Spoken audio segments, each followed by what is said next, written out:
But today we are playing Call of Cthulhu. So we did Cthulhu Dark yesterday. We're back to kind of our core game, Call of Cthulhu today. And we have a lot of good players. I'm playing too, but we do have good players today. And we also have a brand new Keeper of Arcane Lore. Not going to be new to the streams by any means, but Rina is keeping for us for the first time ever. So thank you, Keeper Rina, for agreeing to do this today. Happy to do it. She's been threatening us for 3 weeks as we've started to talk about this scenario. And so Rina's the Keeper of Arcane Lore. We're playing Necropolis, which is from Gateways to Terror, I believe, which is a nice compilation of one-shots from Chaosium. And for players today, we have Wes Davis as Dr. Illinois Jones, Kat as Lady Pamela, Chuck as Sergeant McCoy, and I'll be playing Dr. Thomas Baker. So thank you for joining us on the stream. I believe we'll be able to see your chat comments no matter where you're watching us. So YouTube, Facebook, Twitch, we kind of get a little icon to show us where the comment's coming from. And after I die, I'll try to interact with the chat quite a lot. But I'll also kind of just keep an eye on it. And I can kind of highlight things. So say fun things, and then the players will see these things too. And we'll roll like that. So this is about 3 hours, I think, Rina. So we're going to play this in a single session. So plan to be with us for 3 hours if you can. If you can't watch the whole thing, you can always catch it on demand on Twitch for about 60 days. And I think YouTube and Facebook have permanence. So it'll never go away because I won't remember to delete them. And of course, everything lives forever on Patreon, which I'm always happy to plug. So join us at patreon.com/ain'tslade. We are also launching our delayed Jeremiah prequel featuring Wes Davis. It was going to launch at the beginning of March. Texas things happened, and now it's going to be the end of March.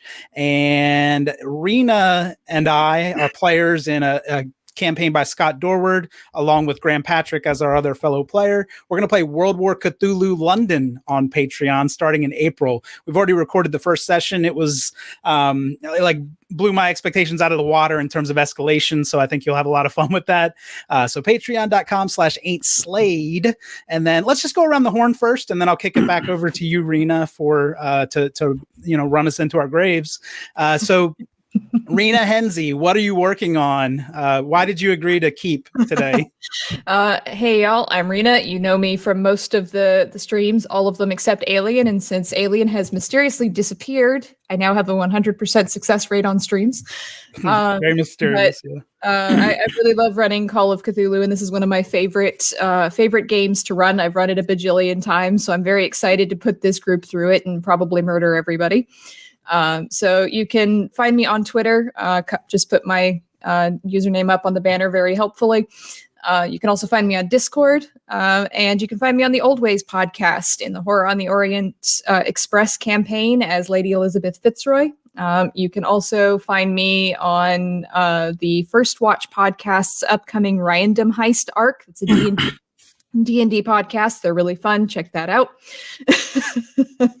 And in the very near future, you will hear me on the World War Cthulhu campaign for the Patreon on Ain't Slade, and also on season 2 of Ain't Slade Nobody. So I'll be coming to the Old West. It's going to be great. Murderous shenanigans and fire incoming. Cup, are you controlling the little subtitles on there? It's going to annoy the hell out of everyone. Yes. I'm picturing you like one of those people driving down the road and has the little programmable thing on the back of the truck to like say messages to the people behind you. Yes. I'm a child with a new toy, so I apologize in advance. But you're not sorry at all. No, I'm not really. I say it a lot, but I'm not sorry, obviously. Yeah. Very good. Thank you, Rina. Rina's working on so many cool things, and I imagine they'll just keep piling up. So come back to all the streams to find out what she's working on next. And we'll see how she treats us today in terms of how many future streams she'll be working on with us. Wes Davis, what are you working on? A master's degree, mostly. Okay, Kat. I actually am recording another episode of Dr. Fix Me later tonight, and if you like improv comedy and you listen to stuff like Comedy Bang Bang, this is a very similar vein where this guy hosts a TV-style talk show where somebody comes on with a problem The problem is preset. Every other character doesn't know who they're about to be, and I'm first on tonight, so it'll be fun. But it doesn't stream, so you can go listen to a few of those. And I don't know. We did what did we play last week? You, me, and Chuck and Rina. What did we play? No idea. Miss Dues. Miss Dues. Go watch that one. That was fun. And if you ever need therapy in 2 years, hit me up. There you go. Patreon.com/Wes. Patreon.com/Wes. I will not be taking insurance. Very good. All right. Thank you, Wes. Next, Kat. What are you working on? I think I've got all your banners situated after yesterday. So let us know what you're up to. Sure. My name's Kat. I am a art streamer, streaming traditional art and ink artwork, a switch between horror and fantasy. So if you want to come and watch me, I'm on a Tuesday and a Thursday, 7 o'clock UK time, and that's at www.twitch.tv Catherine Jenkins Art. So come and have a look if you fancy. We just have a chat and a chill. So, and that's 1 p.m. in God's time zone. Yes. And if you live in Texas, Central Time, or 2 p.m. East Coast. And then, Kat, you're also on Instagram. This is your Instagram handle. I made these, so I'm going to show them. I don't fucking No, care. go for it. I am also on Instagram. Kat's also on Twitter, believe it or not. So although Kat has different handles everywhere. Twitter. I don't understand Twitter. I don't know. Let's get rid of that. Yeah. I go on it and I'm like, how do you even what? Well, what you do is you follow me and Wes, and then whatever we're doing, do the opposite of that. Oh, I see. What Chuck said. Exactly that. Perfect. So yeah, Instagram and Twitch are probably the best places then to follow Kat. And of course, we're joined also today by Chuck. Heyo. What you got going on, Chuck? Not much. You know that. Thought I'd ask. Yeah, I played Johnny on the main Ain't Slayed Nobody arc, as well as any number of characters that have died in a lot of these small one-offs. Beyond that, I don't have much. We have an F1 podcast at FNG1. Come check it out. We don't know anything about F1. It's fun. I don't have a banner. Such an asshole. Yeah, Okay. I wouldn't expect that you would. We don't have a banner, and we do the podcast. We don't have cover art. Wait a minute, FNG1 podcast. Hey, there you go. How you write nice it? Okay. Improv. I like it. Yeah. So follow all those podcasts that we've mentioned. And of course, I'm just plugging what we do here all the time. So Ain't Slayed Nobody. It would be nice if you're on Twitch, follow us on YouTube and Facebook. If you're on Facebook, follow us on YouTube and Twitch. And if you're on YouTube, I'm so confused right now. Follow us on Twitch and Facebook. I don't know. There's like something to this multiverse of streaming that will help us if we have tons of followers everywhere. And of course, I can't resist another opportunity to throw up our Patreon, patreon.com/ain'tslayed. Chuck's disappointed. All right. So I've talked enough. Rina's probably ready to kill me. So let's throw it to Rina. Rina, do you want to start with content warnings? Hey, I start with a gun, right? I don't know this scenario, so let us know what to expect in terms of like heebie-jeebies and stuff. Yes. So content warnings for this particular scenario. Obviously, this is Call of Cthulhu. So there will be a lot of horror and madness and other nonsense. So if you're here, you probably are aware of that. More specifically, there will be body horror and a good bit of it. So more or less. I think there's not really much else. There's not really much else in the way of content warnings that I can think of. But for the players, if something comes up that you can't deal with, or that you would like to move away from, just do the physical X card. We'll redirect things and get away from it. But there will be no child endangerment in this particular game, which because Scott Dorward is not here. Because Scott Dorward is not on this show. Isn't that a player decision? Darn it. The scenario was the orphans. Well, this scenario was not involving Scott in any way, shape, or form. So there's no child endangerment. So there shouldn't be anything else content-wise that I can think of. But again, we'll keep an eye out, and if something does happen, please just let me know. We'll redirect from that. But otherwise, be prepared for horror, madness, insanity, violence. Probably player versus player. This is Ain't Slayed Nobody, but we'll see how that goes. Profanity. Did you say there's going to be lots of profanity? So if you're on Facebook, you might not be ready. Lots and lots of profanity, knowing us. Probably a lot of really bad puns and jokes, and probably also some not safe for work humor. Although I'm not a player, and so I probably won't be making that many of those kinds of jokes. But okay, good. Yeah, you're right. You're right, Wes. So just be aware of that. Okay. All right. So, are we ready to begin? I think so. Lovely. All right. Indeed. So I will introduce the scenario, the setting, and then we'll go around. You can introduce your characters, and then we'll get right into the game. Okay? Perfect. So it is November of 1923. Egyptology is all the rage right now in America and in the UK because of Howard Carter's discovery of the tomb of Tutankhamen.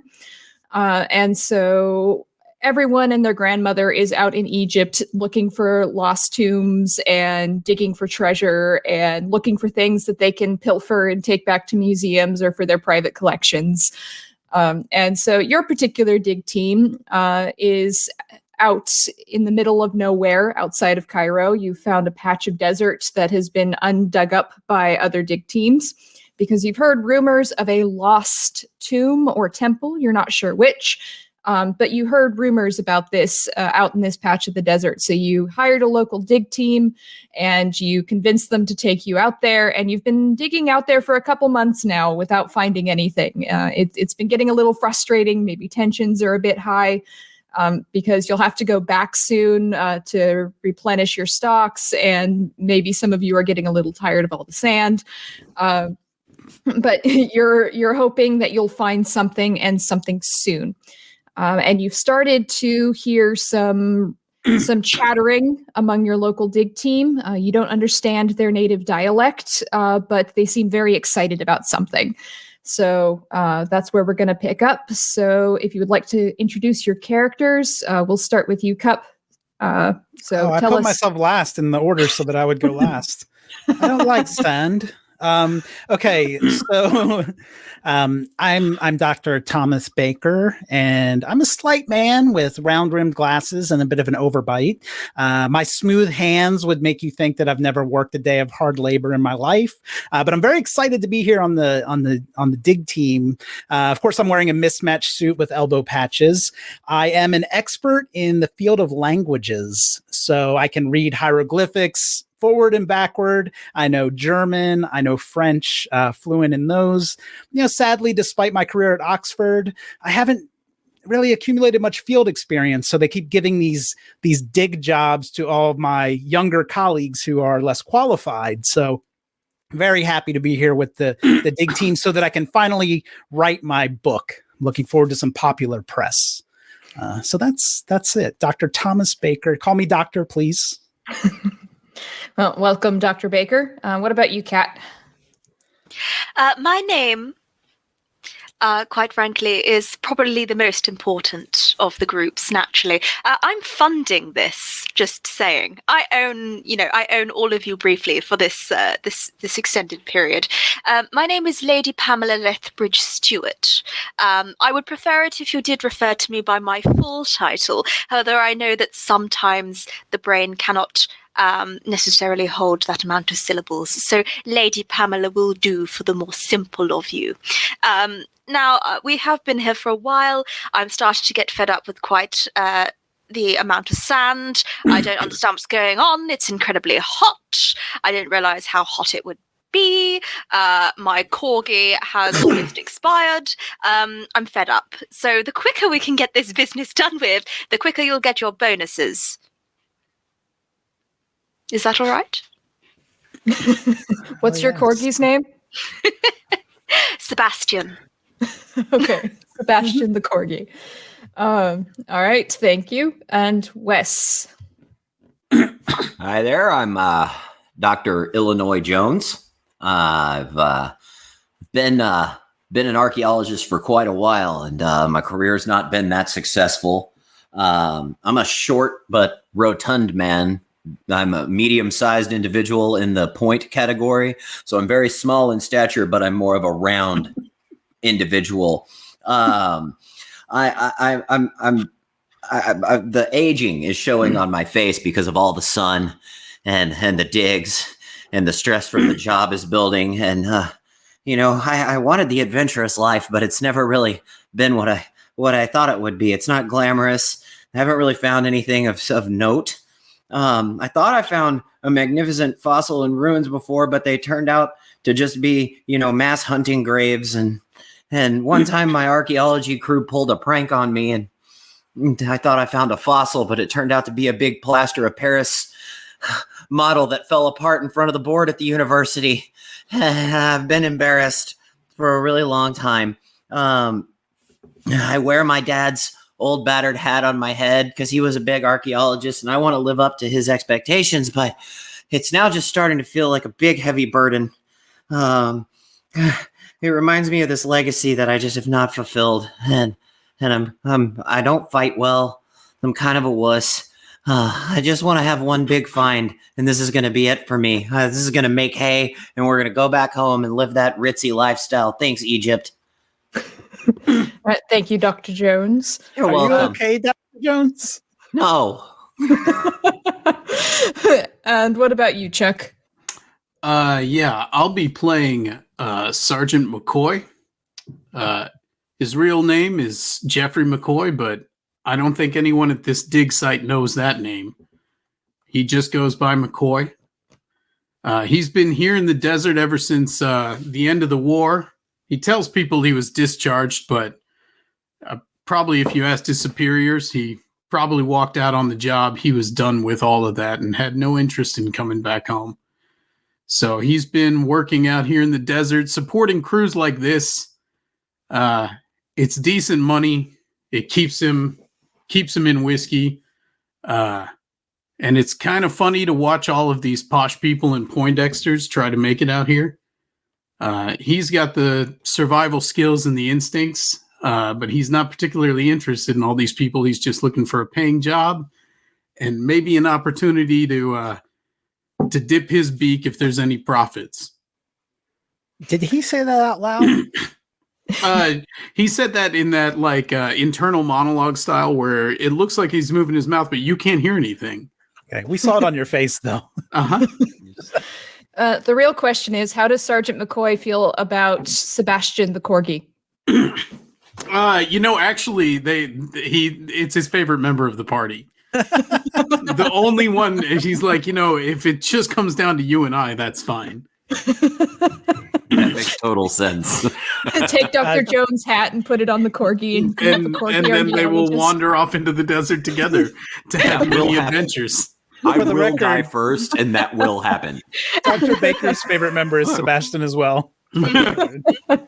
Lady Pamela's favourite member is Sebastian. She would also murder you all to ensure that dog survived. So After all, lovely. the dog is probably worth more than all of you combined. As Rina is busily rewriting the scenario to where the big bad is actually the Corgi. The Corgi. Corgi's Corgi- eyes turn red and Corgi start speaking. possession. Sebastian, no! I will tell you who the good boy is. Elder One Corgi. The Elder Korg. The Elder Korg. The Corgi scrolls. There we go. All right. So, you are all sitting around the campfire. It is evening. You're having dinner. And during the day this afternoon, your head of security came to you. So that would be Sergeant McCoy here, along with Abdul, who is the dig chief, the crew chief, to inform you that they found something in the desert when they were digging this afternoon. They found a stone slab beneath the sand, and they think there might be something there. And so they've come to you with this exciting news. You sat down to talk about your plans for opening it and excavating it the next day. Sergeant McCoy, the posh folks, had you sit with them for some whiskey to talk about plans for organizing security for going in. And you're all just sitting around talking. Sebastian the corgi is licking your hand, Lady Pamela, and You're gonna have to update us with the corgi's location at all times. at all times. Constantly. Yes. So We need a corgi ticker at the bottom cup. so Sebastian is licking your hand and yipping excitedly because he can sense the mood. You're all feeling excited because finally you found something. And you've broken out the good whiskey, Lady Pamela, so you're all drinking and having a good time. And you start to feel drowsy, a little sleepy. I got a corgi ticker. Oh my I'm god! sorry. I know you're trying to set the mood. I couldn't resist. No, this is perfect. For one, This is perfect. I, for one, darlings, am absolutely thrilled that finally we found something. I mean, I wasn't depressed or anything, but I was starting to go just a little bit mad. And as you say that, Lady Pamela, you all start to feel really drowsy, like really sleepy. Like it must just be the heat of the Egyptian night and the mosquitoes. The air is so heavy, but you're just so very tired. And the next thing you know, you're waking up in complete, utter, total darkness. You can't see anything. You feel hard stone beneath you. It is cold. The air feels a little thin. You have no idea where you are, how you got there, or what time it is. What do? I'm going to kind of sort of reach out in the darkness to try and feel for somebody else. You stick your hand out to the right, Lady Pamela, and you feel the big, beefy biceps of Sergeant McCoy. Oh, Sergeant! Ain't that always Sergeant. the way? What? Is this a dream? Oh, is this a dream? Lady Pamela, is that you? I mean, you tell me, is this your dream? It's not my dream. Oh, if Thomas is here, then no. Where am I? What's going on? What is this, a prank of some kind? Hey guys, how'd we get here? What's going on? The campsite must have collapsed with all the digging. We've made the ground unstable. Can we all hear each other? Yes, you can all hear each other. You're very close together. You guys aren't fucking with me again, are you? No. Excuse me, Dr. Jones. I can assure you that Pam. nobody is fucking with you. You said it. It's not that I mean, bad. none of us remembers what happened last night, is all I'm saying. Where? So someone could have been fucking with you. It's I'm highly just unlikely. Sebastian. Well, I'm not sore, so that's a good sign. Mhm. What? Does anyone have a torch? I have an inventory somewhere. Does anyone know where the dog is? Yes. That's a good question. Why don't you give me a Sebastian? listen roll, Lady Pamela? Excellent. And you Yes. with the bonus die because you're listening for your specific dog. Oh, don't kill the dog this early, Rina, please. We're gonna lose the whole stream if you kill it. Okay, I just need to. I did not put a content warning for animal death, so you're fine. That doesn't mean you're not gonna do it. Like, come on. Ooh, I got under half. Okay, hard success. All right, so behind you, because you're kind of laying flat on the ground, Lady Pamela. So from somewhere behind you, very far away, you hear a yip yip yip yip yip, and it sounds very sad. Sebastian, I'm gonna kind of reach into my bag. I'm gonna remember that I have a box of matches, and I'm gonna strike a match up in the and look in the direction of the corgi. Okay, so you strike a match. You can see that Sergeant McCoy is kind of sitting down next to you. He's sort of pulled himself up to a seated position. In front of you, still kind of looking around, trying to struggle up, are Dr. Baker and Dr. Jones. And all the way down ahead of you is just long, endless dark. You can't see anything. And you turn around in the direction of the dog, and you just see a massive stone slab.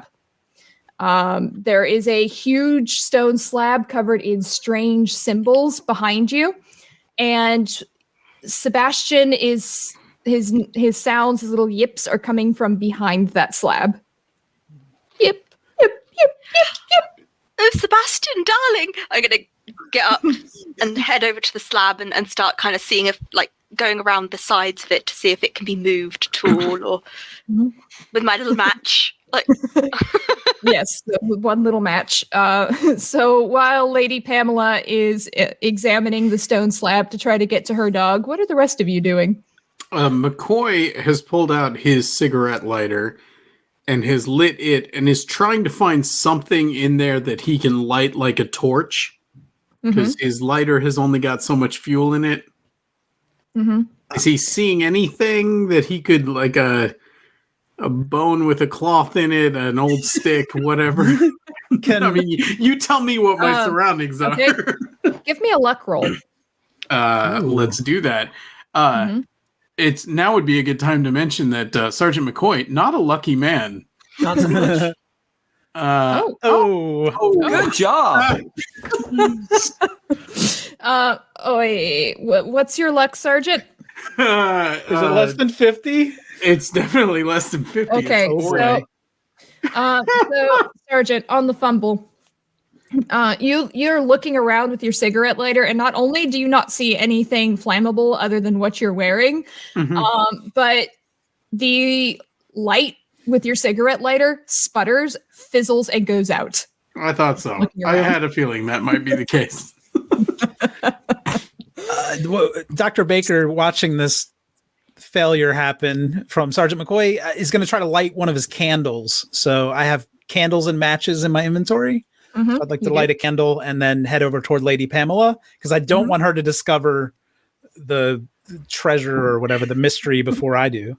McCoy will light his cigarette off of that candle as he walks by.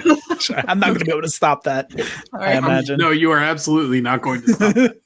All right, so Sergeant McCoy, you have a lit cigarette now. Dr. Baker, you have a lit candle. Dr. Jones, you can see this from all these flickering lights now. What would you like to do? So I can see the tablet and the writing on it.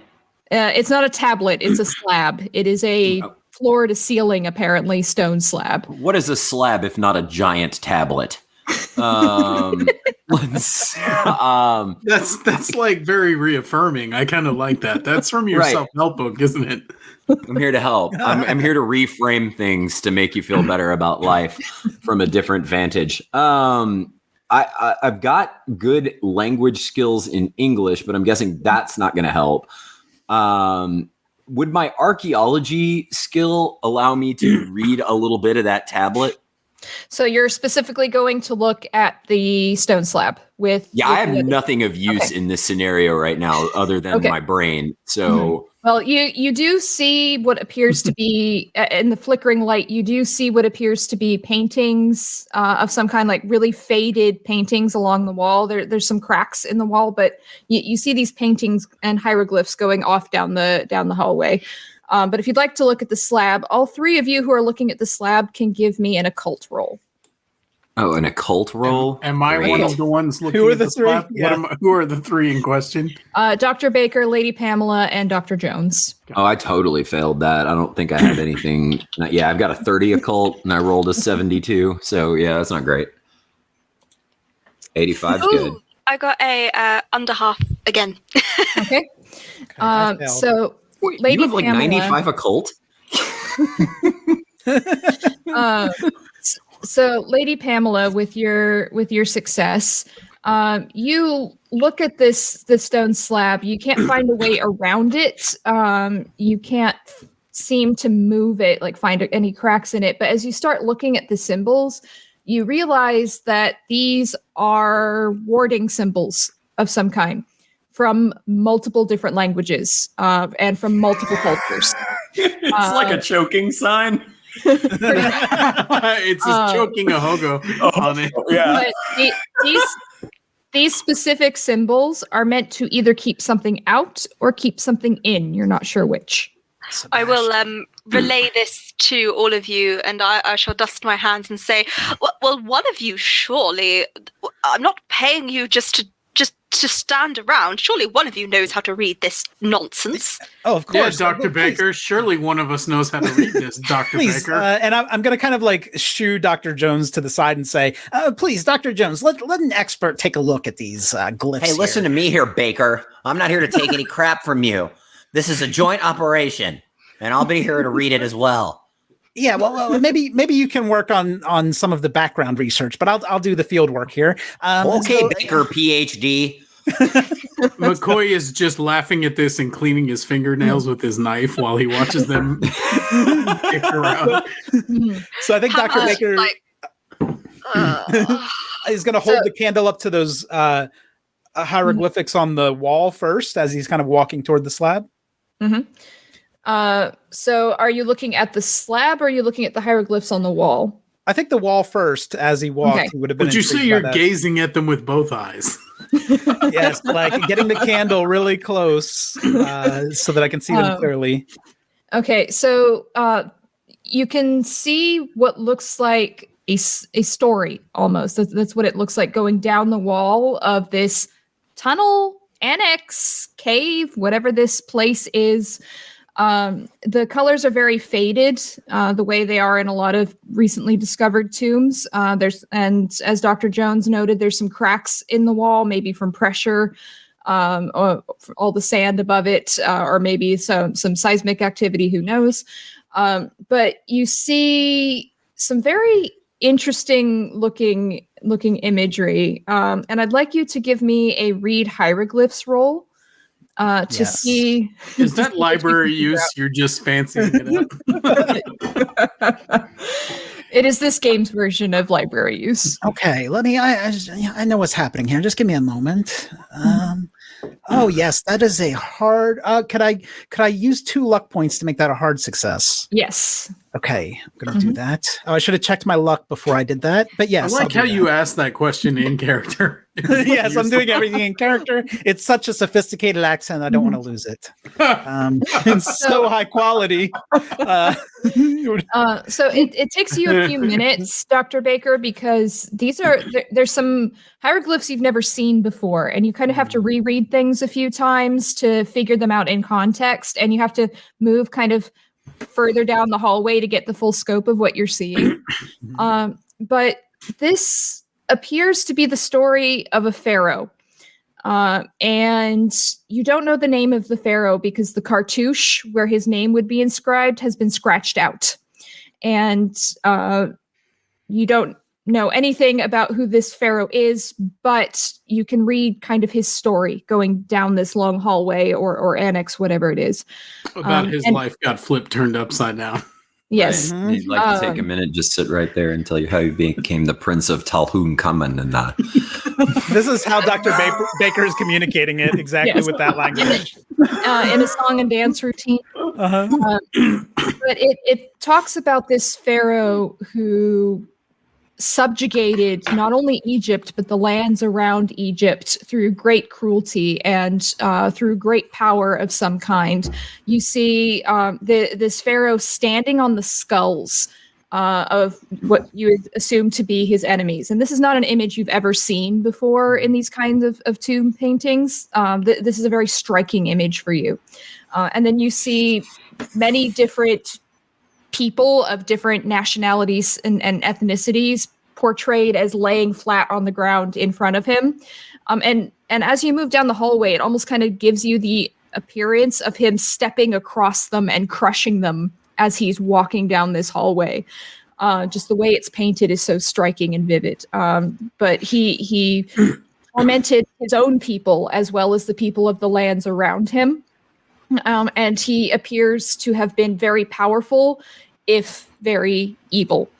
And it's a very fascinating story for you, Dr. Baker, because you've never seen anything like this. And you've never seen some of these hieroglyphs before. It's definitely a discovery for you at the very least. Yeah, he's gonna turn around and put the candle like under his chin, not close enough to burn myself, but like give me that spooky effect with the light coming from underneath and say, "This is wonderful. This is such a discovery, Dr. Jones. You're not going to believe it. This is a tomb. We found a tomb. There's a great pharaoh here. He crushed his enemies. He destroyed them. He he conquered nations. We're going to be in museums. We're going to have books. We're going to have lots of new manuscripts. This is wonderful. We have to get in there. We have to open the, I can't think of it as anything but a giant tablet now, but we need to get in there. The stone slab. As you're moving down this hallway, Dr. Baker, and as you say that, you notice some shadows at the far end. So the stone tablet is now behind you, and you can see some great shadows at the end. They're not moving. It doesn't appear to be people or anything down there, but there's something down there at the far end. It doesn't appear to be, or it is not. Well, I mean, it's a flickering candlelight. It's hard to tell.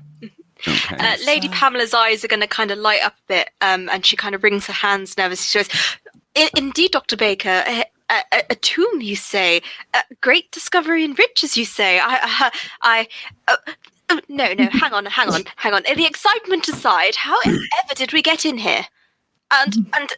And I don't see that we fell through the ceiling at all, but I mean, if it is a tomb that we've discovered and we are the only ones to discover it, then fantastic. But how did we get here?" And we're seeing a flickering light down the hall. That's from Dr. Baker's candle. So you see the shadows, which is why I said you can't tell if they're moving or not, because candlelight flickers, but it doesn't look like they're moving. So like between us and the end of the hallway is some form of obstruction, be it person, stone, cat, or Sebastian. Yes. Sebastian's behind us. You have the stone slab behind you, and that's where Sebastian's yipping is coming from. And then you've got shadows down at the other end of this really long hallway that Dr. Baker has been walking down, reading these hieroglyphs. Dr. Jones is eagerly waddling behind Baker, trying to catch over up. Here. Yeah. There are other things here. Maybe they can try to get behind no, I want to get behind the slab, but maybe we should all go look down here. There's something, maybe treasure, maybe idols. I don't know. There's so many things on Lady Pamela, don't belabor the details. Don't worry about how we got here. We just need to get the treasure, get the evidence, and get out. And we're Sergeant McCoy, is this area secured? I think maybe everyone ought to get behind me. Baker, can you get behind me with that candle? McCoy has drawn his handgun and is starting to slowly make his way down that hallway. Okay. So Dr. Baker, I'm going to need your light. Don't shoot the artifacts, you maniac. He's gonna listen, but he's very nervous about Sergeant McCoy with that happy trigger finger. So are all of you moving? Are all of you moving down the hallway behind the sergeant? Yeah, Yes. I'll be at the back, and I've taken out my treasured heirloom, which is a lady's fan, and I'm fanning myself as this is quite exciting. I know everybody is very excited. I think our priority here is to get back to the surface, find our way back to the camp, and then we can come back down and you can spend all day doing whatever, reading all kinds of hieroglyphs, whatever it is that you've got to do. But let's make sure we know how to get out of here first. With all due respect, Mr. Sergeant McCoy, if we leave this place, someone else could take it, and I'm not risking my career for you. Are you saying that somebody's going to walk past me with this gun? I'm saying that if we leave to go back to the camp, somebody else could come in when we're not looking. You're a big, tough guy and everything, but you're not I'll watch guard out front. Now come with me. Oh, will you both stop bickering? Now listen, I pay all of you, and you won't see a dime if I don't make it out of here alive. So I suggest that we listen to Sergeant McCoy. Listen and yes, to we will Lady return Pamela. later. She is apparently the voice of reason. Hey, So Bob, as you're you're not all- just change your will. Our second priority, Sebastian. We have to find Sebastian. We So can't leave. as you're all having this argument, you feel a sudden shake in the ground. Like the walls shake a little bit, some sand trickles to the ground, and you see one of the cracks in the wall shift slightly. You get the feeling maybe this place isn't super stable. And as that happens, you hear a mournful howl from behind the stone slab. And then, Lady Pamela, you hear the sound of scampering moving away from the stone slab. You're evil. Sounds like Sebastian's got the stinky toots. We got to get to him as quickly as possible. Sebastian, I'm going to look behind me at the stone slab. Is it still? It's still there. It's still there. It's still there, but you can't hear Sebastian yipping behind it anymore. It sounds like you heard him scampering away. I'm going to fan faster and just go, Sergeant, I suggest that we make a move. You heard the lady. So you move down this hallway, and the air is starting to feel a little thinner as you move. Perhaps you've been taking up all the oxygen. Who knows? But it's not quite bad enough that you're having trouble breathing or anything, but definitely a good idea to get out of here probably. And as you move down this hallway through the dust and the sand, you see more of these hieroglyphs. They appear to be telling more of this story, Dr. Baker, just more tales of evil and of terror. Yes. And you see a large crack in the wall where it looks like part of the stone has shifted slightly away from another piece, maybe due to seismic activity or instability in the tunneling. Who knows? McCoy would like to investigate that to see if there's some sort of like passage that he can push open there. Okay. Okay, sorry. Go ahead. You go first because I wanted to see if it was a fresh crack or a new crack or an old crack. Well, give me a strength roll, Sergeant McCoy, to see if you can. Let's get in my wheelhouse now. Yes. It's gonna roll a 100. Yeah, I absolutely am. Let's fumble as many of these as possible. Oh, No, okay. let's go for extreme success on the first one there. Mhm. The true strength is the strength of languages. As I push down a stone wall. Okay, so you slip your hand into the crack here, Sergeant McCoy, and you pull, and a piece of this slab comes away. And it appears to be like part of the actual side of the wall. And what you see behind is it's not a tunnel or anything, but it looks like a shelf, a stone shelf. And there's more hieroglyphs carved into it. And you see a couple little small clay pots. And then you see two very small mummified figures Corgis. with the heads of dogs.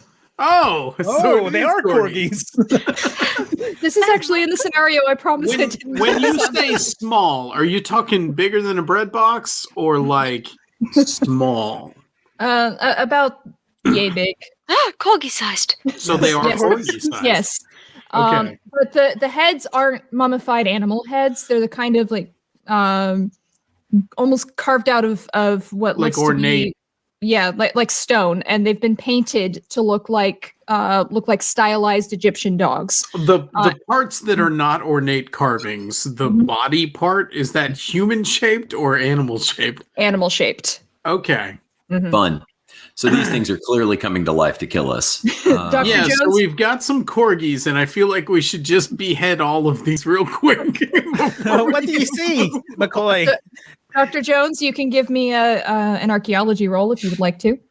Oh yeah, for sure. Why not? Oh, so Let's this party. opening's big enough for all of us to see it? Is that right? Yeah, you can see it once Sergeant McCoy pushes the slab Okay. away. God How damn it! utterly grisly.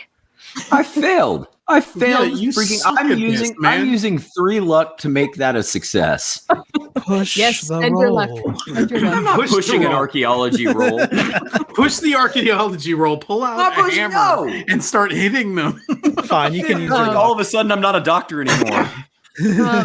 So, Dr. Jones, you know from your other work and from other tombs that you visited that other better archaeologists have explored, that people of importance would often have their pets mummified and put to rest in their tombs with them to be with them in the afterlife. But you Okay. also know that occasionally, for someone very, very important, animals that were associated with this person might be buried with them, mummified and buried with them, even if they weren't pets.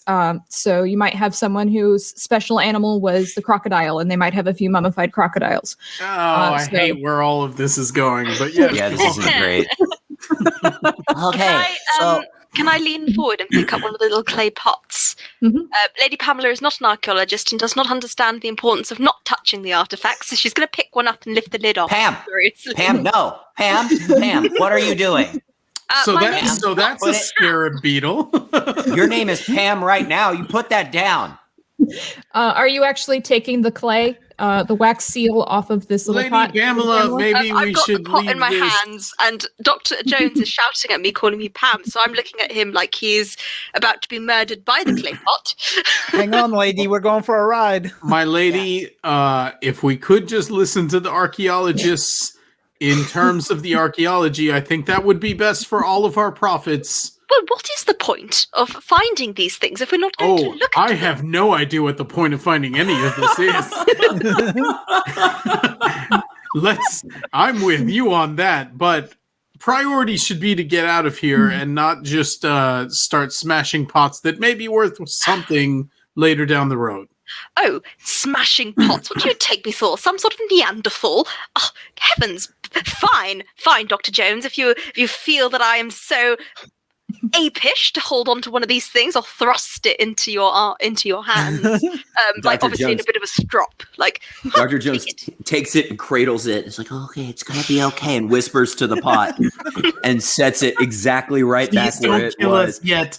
The And he scenario pets it. just started. He pets the pot 3 times and he's like, it's okay. It's okay. And he backs a little bit away and crouches down to get a closer look at what's going on. He's like Gollum all of a sudden. And then McCoy just punches it. No. why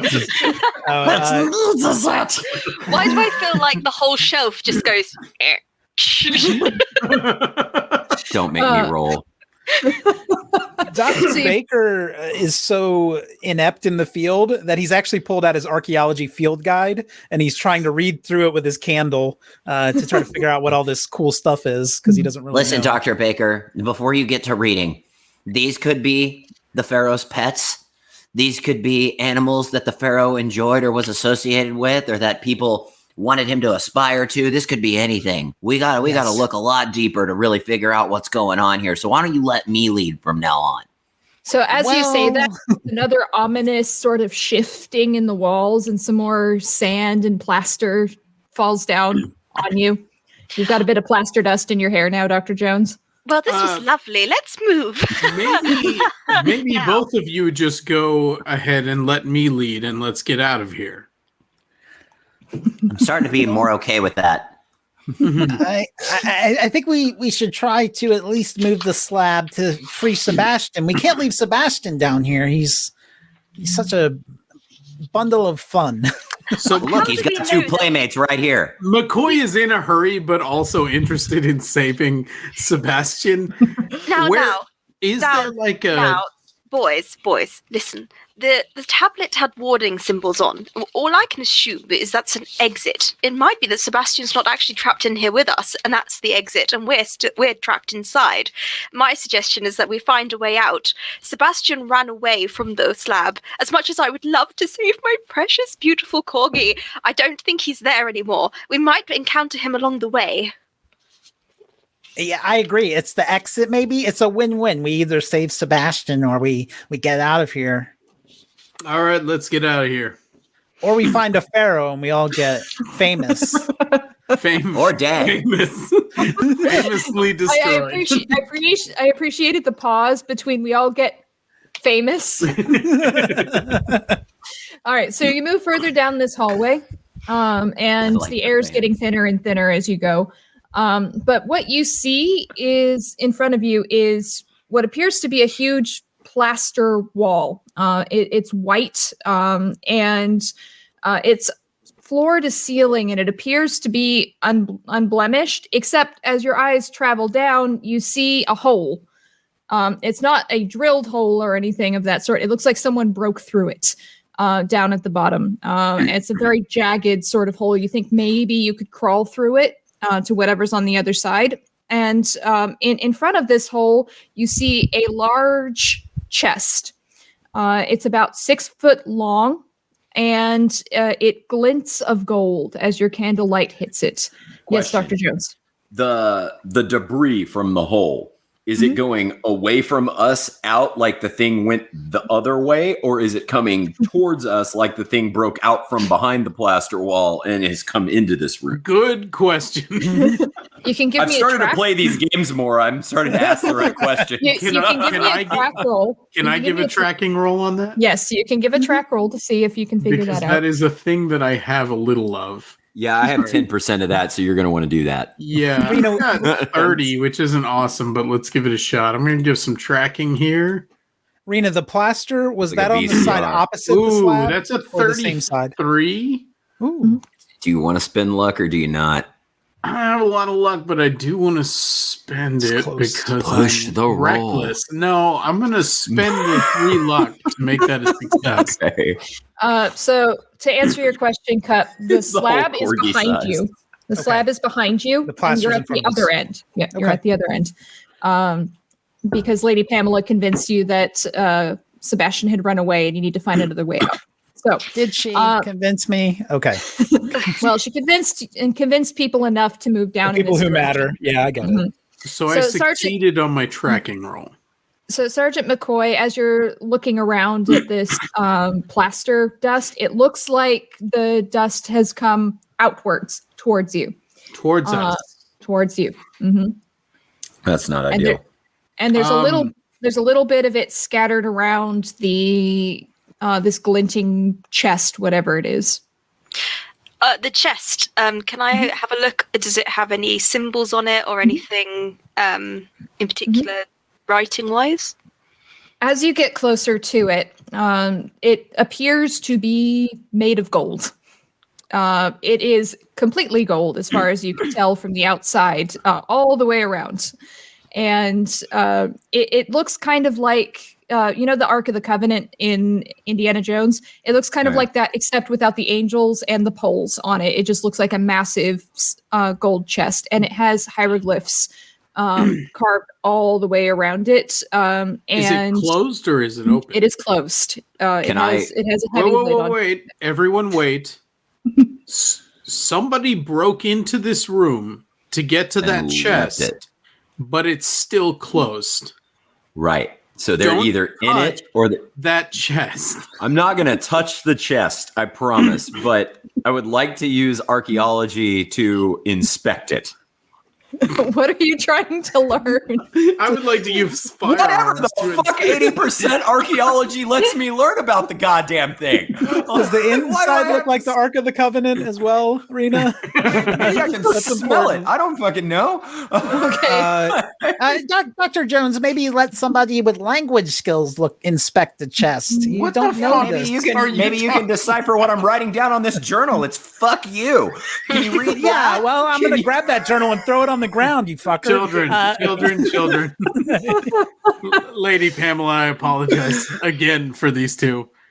Sorry, Lady Pam. Lady way I Pamela's see it- very slowly starting to see if she can just nudge the lid of the chest because she's fed up with the bickering and Lady is actually Pamela. quite curious. And nobody's paying any attention to her, which is never a good thing. The way I see it, somebody broke into this room to get to that chest, which means they came to here from somewhere else with this as the goal, which means that's the way out. The sergeant makes a great point. If only we had an expert in hieroglyphics who could read the chest and see Yeah, what's but what are inside. we gonna do? And then we just start going up the tunnel. So, are you actually pushing the lid off, Lady Pamela? Well, I'm getting fed up with their arguing, and and I'm really want to see what's inside. And I'm Also, kind we've of been like, playing for oh entirely too no, long. oh no. Do it. And I'm just gonna pretend I've slipped and pushed it as hard as possible. god. Okay, so you do a dramatic Here's sort of Sebastian. Corgi! you do a dramatic sort of oh no, and you push the lid off. And the lid just kind of slides off. You can't get it all the way off because it's partially up against this wall. But you do manage to get it off enough that you can look inside. Would you like to do that? Yes, I would like to do. Okay.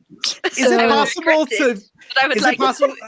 I'm not gonna interrupt. I did interrupt, but while she's trying to look inside, can Baker be concurrently trying to read it so that, like, as she Yes. discovers whatever horrible things inside, I will realize what's inside, and then we can have that moment. Okay, so give me a read hieroglyphs roll, Dr. Baker. So, Lady Pamela, you push the lid off, and it makes this kind of creak sound as the lid slides off, and you look, and it's cold. The lid feels cold under your hands, and you realize this is gold. This is actually gold, and as you push, you look down, and there's a waft of cold air, and you see a few amber beads on the bottom of a chest. Just Oh, rolling around. there's not just the amber beads. Yep. The inside looks like it's made of gold too, but there's just a few beads rolling around. Just amber Gentlemen, this beads. is entirely solid gold. And I'm going to reach in and pluck the beads out. Okay, you can do that. Oh no! Why don't you just fucking eat one? Hey, Pamela, and I failed my roll, but can I get I want to get uncomfortably close to this open chest to try to push that roll and maybe really dig into these hieroglyphics. Like, I want to look at the lid and the kind of rim around the opening. Okay. Phrasing, So- phrasing. So go ahead and push that roll. While you're doing that, Sergeant McCoy, you can give me an idea roll while you're looking around. Oh, you've got to be fucking kidding me. Yes! All right. I'm Okay. 70 and I rolled 280 somethings. Whoa! We're all Okay. gonna die now. So as you're getting in close and trying to read this, Dr. Baker, Hey, I had an idea. While I'm being attacked by mummified corgis. Hey, I have a thought. So we'll get to you in a second, Sergeant. So as you put your hands up on this cold golden chest, Dr. Baker, and I'd like you to give me a power roll. Oh, for fuck's sake. This is a good read. I need to learn how to play better. Oh God. Jesus Christ! That's No, when you 380 somethings in a row. When you Okay. complain that you always die first, I do always backtrack to the things that you did. But I roll so horrifically too. I mean, It's true though. it's So 80, 87, 87. mhm. You're killing it. All right. So you put your hands on this cold golden chest, and you start to feel the sort of little Phrasing. tickling sensation in the back of your brain, Oh God. and it just makes you feel uncomfortable for a minute. That's all. That's all that All right. happens there. Mhm. You all right, Dr. Baker? Did you get a good read there? Yeah, it's this is new. I don't understand any of these hieroglyphics. This is a Whew. And What do you Sergeant, sound like Nosferatu? I feel like we're all getting a little bit weird, and we maybe need to go get some fresh air. yeah, Sergeant, as they're doing whatever shenanigans the rich folks do, you're looking around at this plaster wall and studying these tracks, and you notice that there's corresponding plaster on one edge of the chest, and it occurs to you that this is the way the plaster is laid out and the size of the hole. Someone may have pushed the chest through this plaster to create that hole. Push the chest. Huh. Okay, so somebody shoved this chest into this room. That's not Are ideal. y'all following me? Yeah, I'm picking up what you're putting down. Gollum over here doesn't get it, but Yeah, I do. Baker, we're gonna need to have a talk here. My question is, why on earth would they want to get into this room? I'm playing with the beads as I say this. No, I really wish you hadn't picked up those beads, Lady Pamela, but Those- I They're giving me a think- weird feeling. Well, they're definitely going to be what kills us first. But let's go ahead and go up this tunnel or hole into this hole. Find out where we can get from here. I'm Are there sorry, any you other expect me exits? to get onto my hands and knees and crawl through a dirty hole? No, I'm mean, you could expecting you to stay here and just live out your life here, Lady Pamela. Yeah, it's a nice place. It's like a 3-2 loft with hieroglyphics and a. You could put the beads in the Are hole. there any other openings in this You room? put the Is it beads in the just hole. You haven't seen anything. No, it's just been What's funny this about that? long hallway, the stone slab on one end, and then this plaster wall with the hole in it. I would like to at least peer into that hole and see if I can gather. Yeah, we're all just saying it, okay? Let's just do it. We're all just gonna have to embrace it. hole. I just You know destroyed what? my microphone. Okay. Just stick my entire head in that hole. Let's just Yeah.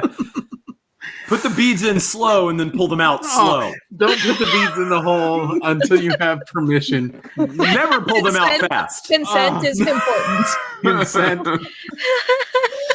Yes, we are now making hole jokes. That's just the rest of this podcast. All right. All of our So- Jackbox friends are here. They know what to expect. So, Sergeant, you look into this tunnel, and Tunnel, it's dark. okay. Yes, it's. We're calling it a tunnel you now. realized it is a tunnel. It's not just a hole in the plaster. It is some kind of tunnel, maybe a short one, maybe a longer one. You can't see all the way to the other end with just the light of your candle and then the match that y'all have lit. But it does appear to go somewhere. And you Is think it narrow or is it gaping? Yeah, would you say it's a tight fit? Well, it depends on your size now, doesn't it? It does. I mean, just looking at my character sheet, size is going to be an issue. Yeah, Mine's very my character's small. got problems. I'm slight. I'm very slight. So as you're sitting around making whole jokes, you Does hear it another does it seem to be ominous going rumbling. up or down? Good question. Like, I Good feel question. like we're underground. Does it feel like it's sloping up?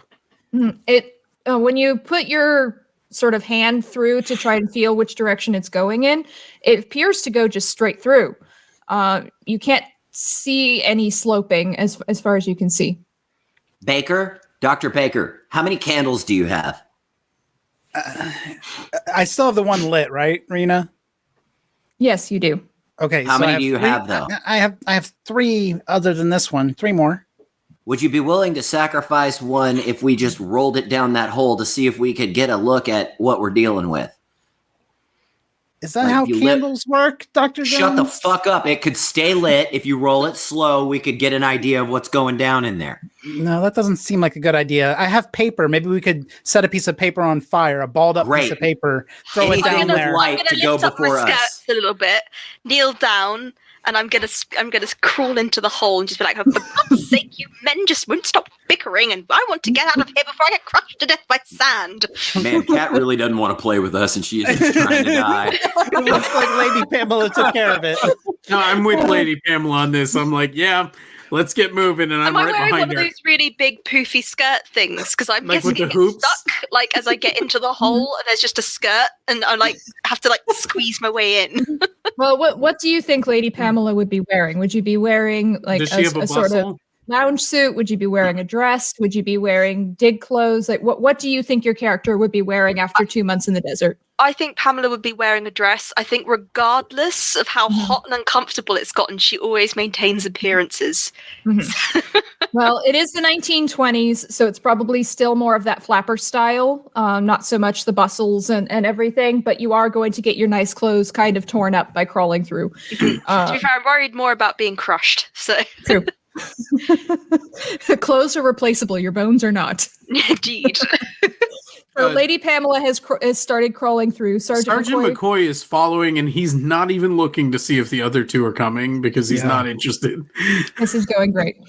Dr. Jones, shouldn't we go look at the slab? Do you really want to leave? No, I feel like we really ought to at least like get a picture of what we're dealing with, so when we come back, we have a better idea of how to navigate it. I'm with you on this one. Yeah, I have asshole. pen and paper. We could at least draw some of the hieroglyphics. Oh, good. We're splitting the party already. I mean, I don't have forever to play, so I'm on board with that. We'll be right there, Lady Pamela. We just need to get one. We need to take note of one thing. Mhm. So We're all gonna fucking die. Okay. so you're going back to the stone slab.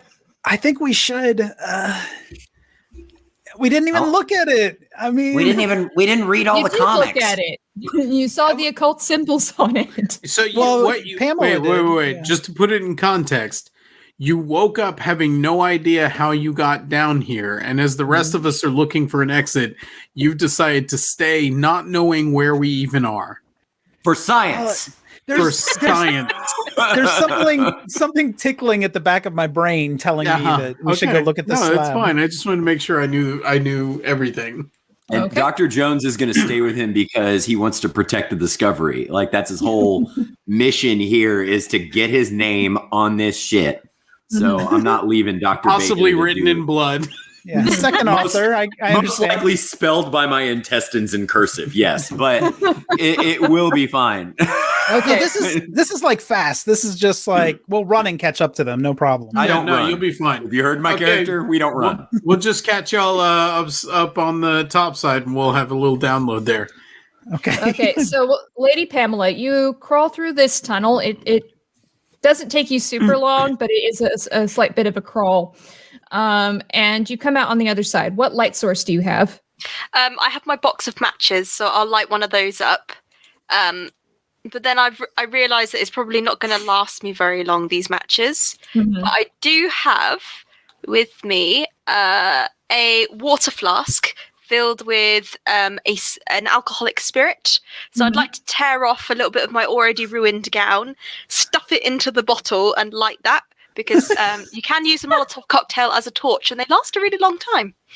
Okay. Wait. So- I'd like to delve into that a little bit further. Why do you know that, Kat? No reason.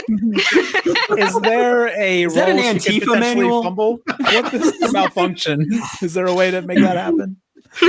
Well, it might come up later. Maybe. So you crawl out the other side, Lady Pamela. You hurriedly make this makeshift Molotov cocktail, and you hold up this flask. McCoy is visibly upset with this use of booze. Like, he is struggling to keep his disapproval not plain on his face. You're only disappointed for a split second, Sergeant, because you're quickly distracted by what you see in the light of this makeshift Molotov cocktail. Because as the light blazes up and you can suddenly see around you, you blink slightly in the bright light, but what you see takes your breath away. Because what you see is a room packed floor to ceiling with treasure. There's a golden Treasure? chariot in the middle of the room, just a complete golden chariot with carved horses pulling it. You see a golden rowboat of some kind, the big fancy kind that a pharaoh would use. You see furniture. You see large clay pots. You see jewelry Scrooge just laying McDuck around. swimming. Ostrich fans off in the corner. You see you just see treasure upon treasure upon treasure. This looks to be even greater than what Howard Carter discovered when he found Tut's tomb. I Have you read that? immediately go and hop on the back of one of those carved horses on the chariot and I'm gonna put my I'm hand- riding it. I don't think I can breathe, Mr. McCoy. Sergeant, the rich. I think that we are, lady. We chose poorly, Dr. Jones. Yeah. In fact, We really lady, did. let me ask you just real quick. I feel like we've gotten to know each other real well. Would you like me to close this tunnel off? Just if that were an option, would you like me to close that tunnel off? I mean, There's more than fuck enough you. here to split between us. okay, that's Honestly, true. McCoy. That's fair. Close the tunnel. Well, of course, when Dr. Jones and Dr. Baker return, of course we can close the tunnel off. Yes, It might that's stop- absolutely what I Yes, meant. Is that yes, once no, they return? I agree. An excellent I mean, idea. I'm not gonna crazy. start picking up various bits of gold just because I'm in shock. So you pick up this heavy golden collar, like those big Egyptian collars. This one looks like a falcon with its wings outspread. It's got lapis lazuli eyes, and you can just hang it around your neck if you want to. Yes, I will do that. It And looks if there's stunning. a crown, there will also be a crown. I may wear that. You find simple bands of gold with little serpents on them with emerald eyes that you can. I put one have of those totally put one of those on my head. And I'm God, looking y'all. for, is there like a fist-sized jewel somewhere? Like a ruby or an emerald? on. I mean, a diamond would be great, but I don't want to be greedy. Give me a spot hidden. See what you Sure. can find. Are you about to keister a ruby? I mean, it depends on the size she says it is. 89, so not good. I didn't find anything. Okay, so as you're just glancing around, you see smaller gems and you see these big jewelry pieces. Maybe some of the chests or those clay jars might have larger jewels in them, but the only ones you can see laying around are the smaller ones. I don't just trust those clay jars at all. So while you're When you're in a room full of treasure and the DM says also there's some clay pottery, you go, okay, well, why would you mention that? well, keep in mind this is ancient Egypt, and those are the kinds of things they would often bury stuff in. Yeah, and like Right. organs and stuff. Didn't they put their brains in jars and stuff? Yeah. It's the Holy I'm Grail. like, seriously, isn't that a thing? That's Grail, the best. McCoy, get it. Okay, so as you two are looking around and reveling in your newfound wealth, Dr. Baker and Dr. Jones, what are you doing as the air gets thinner and you are going back down in the other direction of this hallway? Yes, Dr. Jones, I just want to look at the slab one more time. It would be a terrible shame to miss out on this discovery. Yeah, and we really want to make sure that we get it all documented, so when we come back, we know what to square off and what to photograph and what to break apart and what to bring back to the museums. We got to really document this. And I want most my name importantly, on it. Yes, we want there to be no doubt about who discovered this. It wasn't. That's exactly Amy, right, Pamela, Dr. Jones and McCoy. Dr. Baker. Who the Yes. fuck let y'all have a scene together? Casting is terrible in this. See, I'm the one who has the subscription, so I have to be in all the scenes. So I think we're gonna go pretty quickly, right? Dr. Jones, Dr. Baker, toward that slab, because we do want to catch up to the others at some point. Mhm. So as you're doing that, give me a Constitution roll, both of you. Maybe we're walking slowly. Give me a Constitution roll.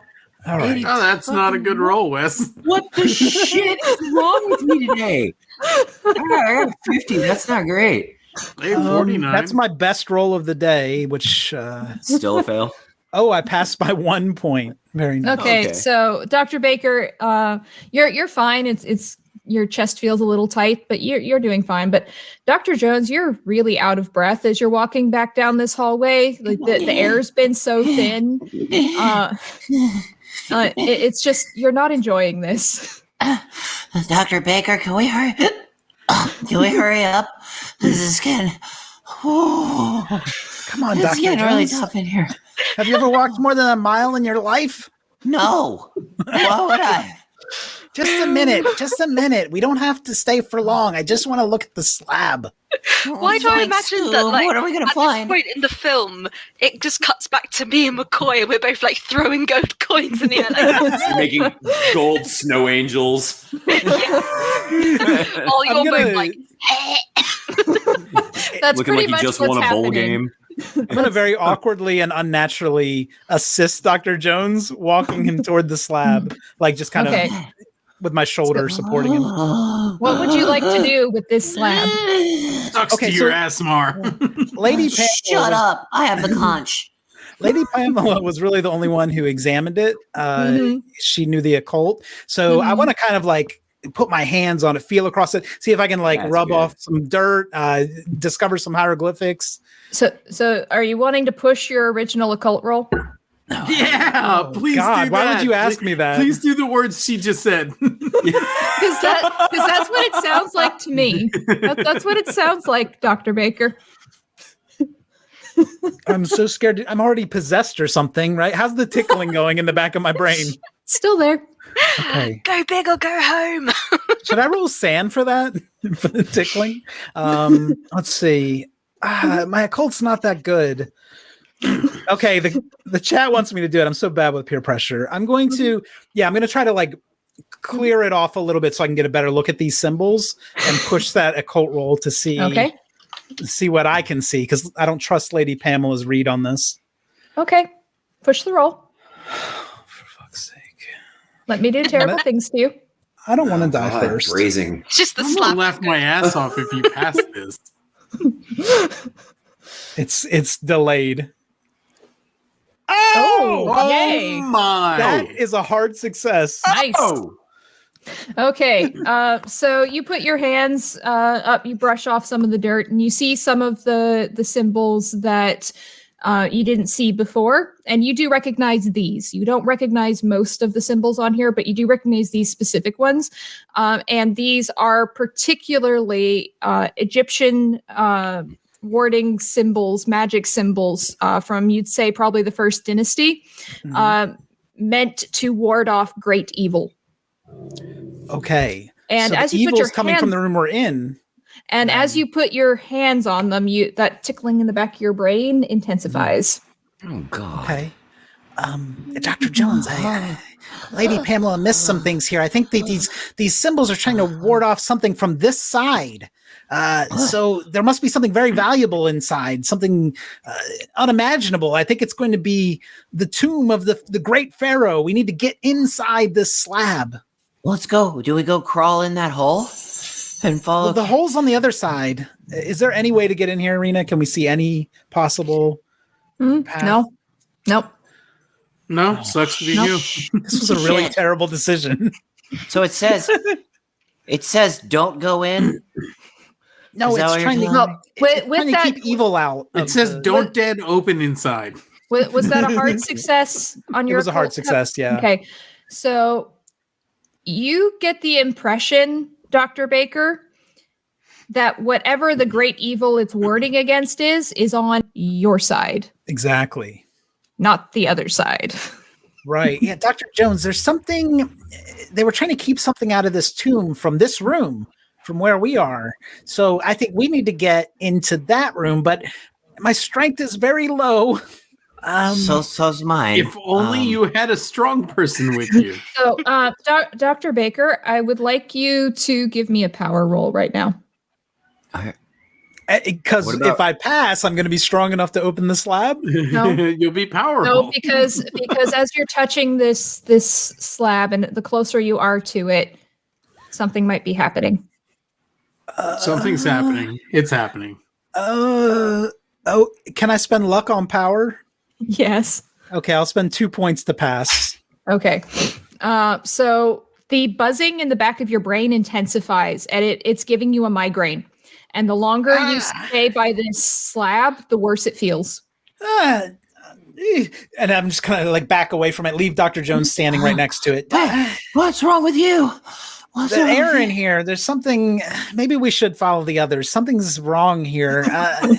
Do you have a crowbar or something we could use to move this slab? I'm very eager to move this slab. I got a trowel. You think that would do it? That's what I have. And a little, I don't think spade so. shovel. Yeah, and I have a pipe. Is it like a lead pipe or a smoking pipe? Dr. Jones, it's getting very hard for you to breathe. Okay, I think we should leave now, Dr. Jones. No time for love, Dr. Jones. Okie doke, Dr. Jones. Let's get out of here. Yeah, let's get out of here. Maybe we grab some clay pots on the way out in case there's no treasure in the next room. I'm not touching any goddamn clay pots. Did you not hear me yell at Pam? Okay. All right. So just to be clear, Rina, there's not any kind of roll we could do to discover a way to open the slab at the moment. What if I rolled really hard into it with my What if I rolled an 001 for spot hidden? roll me like the guy in Hook, like where I pull my legs up and you know what I'm saying? I'm going to roll Dr. Jones into the slab. Well, I'm going to put it this way because I don't want to kill you yet. The longer you stay in this room, the more likely it is you are going to pass out from asphyxiation because the air is getting so very thin. Dr. Jones is about to have to make a constitution roll. We're moving as we're asking you questions out of character. We're moving toward the crawly hole. As we're asking you questions out of character. Come on, Dr. Jones, you can do this. Come on. Get your steps in, buddy. Get your steps in. Here we go. I don't think that was a thing in this time. All right, so you both crawl into the tunnel. You come out the other side. You see this marvelous room full of treasure. Although, Dr. Jones, it takes you a minute to catch your breath so that you can properly have your breath taken away again as you look at this room. And I collapse to my knees. Dr. Baker collapses to his knees. Like Dr. Jones is already there. Yes, you're both on your knees looking around as Sergeant McCoy is sitting on a golden horse with a made little of fingernails. with a little tiara with a serpent on it on his head, and Lady Pamela is just digging through stacks of gems and jewels. Bedecked in You jewels. guys just in here playing dress up? And so as the camera pans around the room on this scene, let's take a quick break. I'm enjoying it very much. The beads from the tunnel hole, I put them into my pocket. I'm not keeping them like out in my hand. I've just because I'm wearing like as much jewelry as physically possible. Just to be clear, we're removing things from the sacred tunnel that has warnings on it to not be that. Got it. Okay. No, we're totally doing that. Those are in the We're treasure real, room. real dead. I love it. Okay. Have we heard Sebastian at all? He's been out of the Ark for a long time now. Okay. I just wanted to check. Lady Pamela heard him running away. So. Yeah, as far as I'm concerned, he's probably safe. He's a smart dog, so he's smarter than all of you combined. So he's most likely found a way out. Okay, yeah, he's probably found a way out. I agree. Okay, so are we ready to pick back up? I think so, yeah. Okay.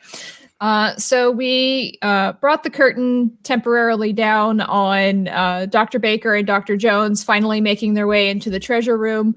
They collapsed to their knees, out of breath from the tunnel outside, but also just in awe and shock at all the treasure that's around them.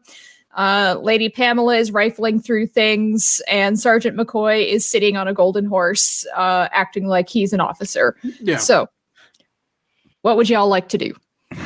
As much as I have enjoyed fishing around for jewelry, and I'm now bedecked as much as possible, I'm going to start looking for an exit because the rumbling did worry me.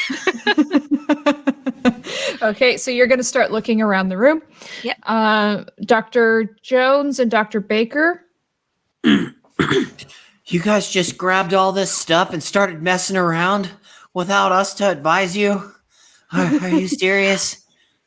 Oh, Jones, calm down. It's just a little bit of jewelry. Gosh. I don't recall needing or wanting your advice, Jones. Listen, Sergeant, you may be in charge of the army, but you're not in charge of archaeology. He says as sternly as possible. So I'm not in charge of the army. as you're looking around, Dr. Jones, why don't you give me an archaeology roll as you're looking at all these different things? Some I'm good at. That's fun. Let's do it. All right, I'm rolling, and of course I failed it. Of course, Okay, it's great. So you just see a lot of 80 in that. You have a lot of different. You see a lot of different pieces, a lot of very ornate jewelry and furniture, but you don't pick up on anything interesting beyond that. Yes. I pick up some gold and I push the goddamn roll. Okay. Push the roll. Please fail this. Good. Yeah. No, y'all. No, I need some success in my life. Okay. So you go pick up. That is a hard success. Okay. You go pick up a couple pieces. Like you pick up a little statue, a little gold statue, and you look at it, and then you go pick up a necklace, and you look at that, and something starts to bother you. And then you go and you examine one of these pieces of furniture. It's one of those long laying couches that they used with the carved headrest. And you finally figure out what's bothering you about this. And it's that these pieces in this room, everything that you see, are all from different periods. They're later than they're the not pharaoh? all they're not all just one era like you would expect, right? And you don't even know what era this tomb is supposed to be from. But you see there's some jars over there that are very much First Dynasty. And then you see some on the other side, you see these carved wooden fans, and those have some symbols on them that are definitely 13th Dynasty. And then that chariot looks a bit more 23rd Dynasty. And all of these pieces are from very chariot. Very different. I called it. So these are all from very different time periods in Egyptian history. So that seems a little odd. Guys, it's a little weird that all of this stuff spans dynasties. Because I had to say it in the American. I don't know why. Dynasty. It's a dynasty. I almost said I'm still dynasty, but it would have felt inauthentic. I'm kind of like, I'm not interested in Jones's archaeology talk as far as I'm concerned. It's gold. So I'm just going to still keep looking for a door or a tunnel or. So And you're McCoy picking is your way also through. helping. Okay. He wants to get out of here. Okay, so Lady Pamela and Sergeant McCoy are picking their way through some of this furniture and stuff. Dr. Baker, you look around, you see what looks to be some papyrus scrolls stacked up in the corner. Yeah. And some stone tablets as well. They look to be like edged in gold in certain places. So that catches your eye as sort of a languages person in amongst all this treasure. Good. Yeah, Baker's edging as well. He's going to go and pick up the papyrus scrolls. Baker's what now? And he's edging along the perimeter of the room going You to pick do up this these on scrolls. purpose. What are you talking about? He's going to pick up. He just wants to see if he can read anything from the Just over here scrolls or the sounding. tablets. You're doing that on purpose. Yeah, I just want to use my language skills. I don't know what's going on. So you pick up one of these stone tablets. This is an actual tablet. It's Okay. not a slab. So you pick it up, Thankfully, yeah. and it's got painted in really rich colors. The hieroglyphs on it the hieroglyphs are carved into it, and they're painted in really rich, vibrant colors. Ooh.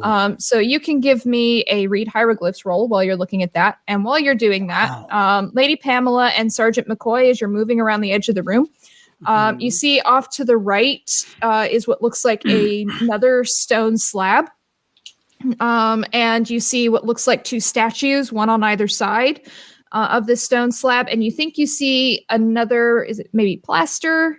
Maybe all the way out around the other edge of the room, but it's a bit further away. So that's what you see as you're moving around the room. How did your... I passed by 2. Okay. So you start reading this stone tablet, Dr. Baker. And as you're reading this tablet, you realize it appears to be some kind of prayer or hymn to some kind of god. And it says, "Hail to the Black Pharaoh, the subjugator of man. Hail to the bringer of wisdom, the messenger of the old ones.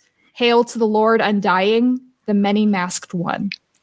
And it just repeats these phrases over and over and over. That track is fire. Can I don't know. Everyone's going to be mad at me. I feel like he might read that out loud as he's looking at the tablet. Okay. Just kind of like reciting it to himself, like trying to figure out what it says. Like, oh, hail to the Black Pharaoh. And, just kind of like working it out. You're muted, Wes. I said, the spit hot fire, spit hot fire. So I don't think Sergeant McCoy and Lady Pamela are close enough to hear this, but Dr. Jones definitely is. So I'd like both of you to give me a power roll. And Dr. Baker, you're going to do that with a penalty die. Haha. Am I Dr. Baker? Yes, that's you. Oh, God damn it. Boy, howdy. Oh, come on. I don't even need the penalty die. I'm not gonna lie. Roll Okay. 20 is starting to lose me with the ratio of 80 plus rolls that I've seen. Okay. Can I use this? So I gotta die. Dr. Baker, you're going to lose 3 sand. Okay. And Dr. Jones, you're going to lose 2. As both of you start to hear this voice in the back of your heads, and it's repeating this chant. And you don't know how you understand this language because maybe it's Egyptian because it sounds kind of similar to your dig team, but there's something strange about it. But you hear it's almost like a chorus of voices repeating this prayer. To the victor, dun, dun, dun. Never gonna let you down. Never gonna I think, Yeah, they're basically rickrolling you in the back of your head. Dr. Baker's. So Sent you to dance. it's just it's not overtaking your own thoughts or anything, Yeah. but you hear it really loud for a moment, which is what makes you kind of lose your grip for a moment, and then it just settles down into this low humming chant in the back of your brains, just for.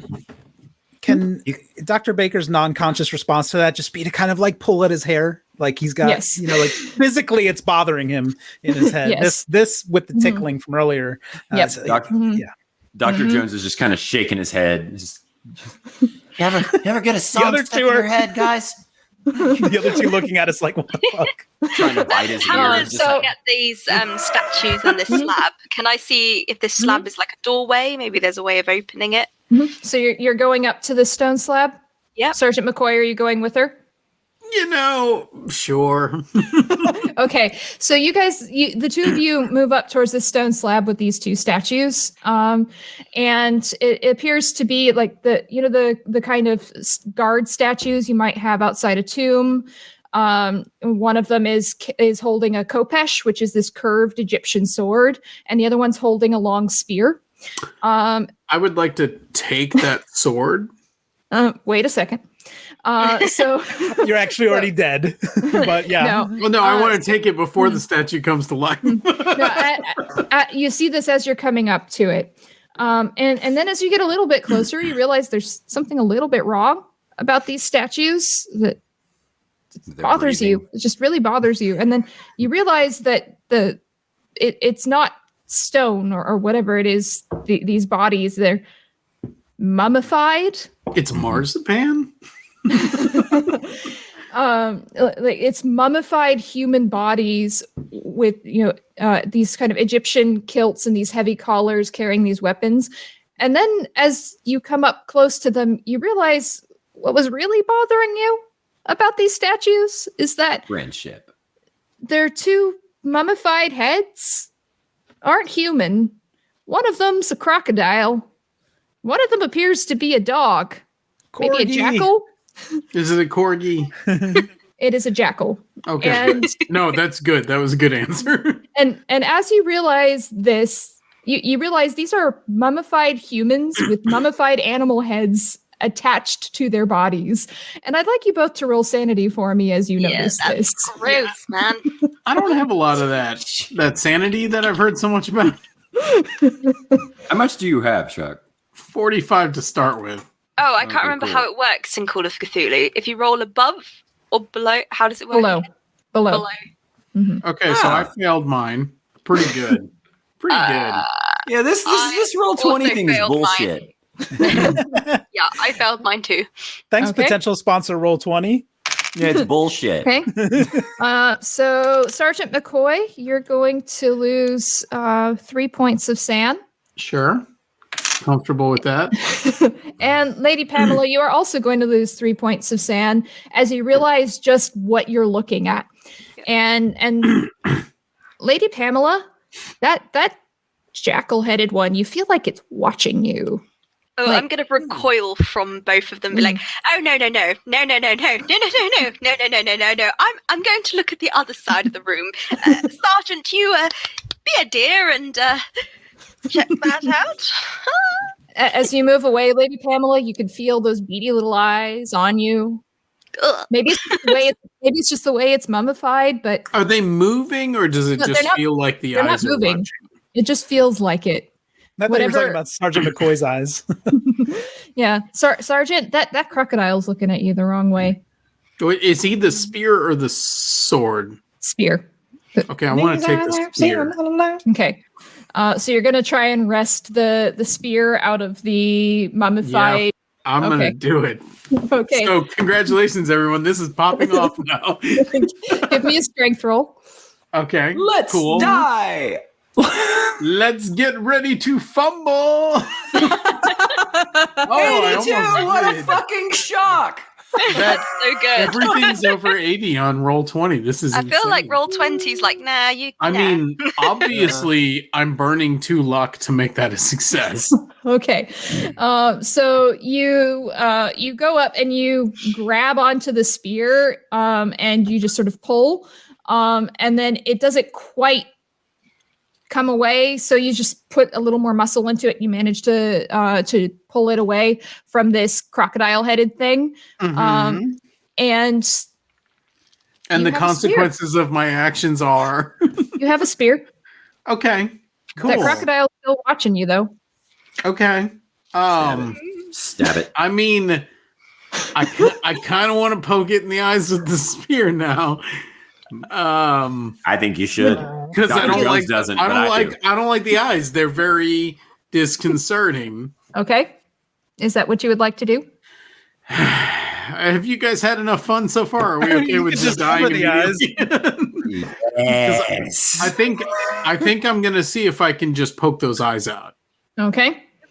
I am making my way very quickly across the other side of the room towards the plastered wall.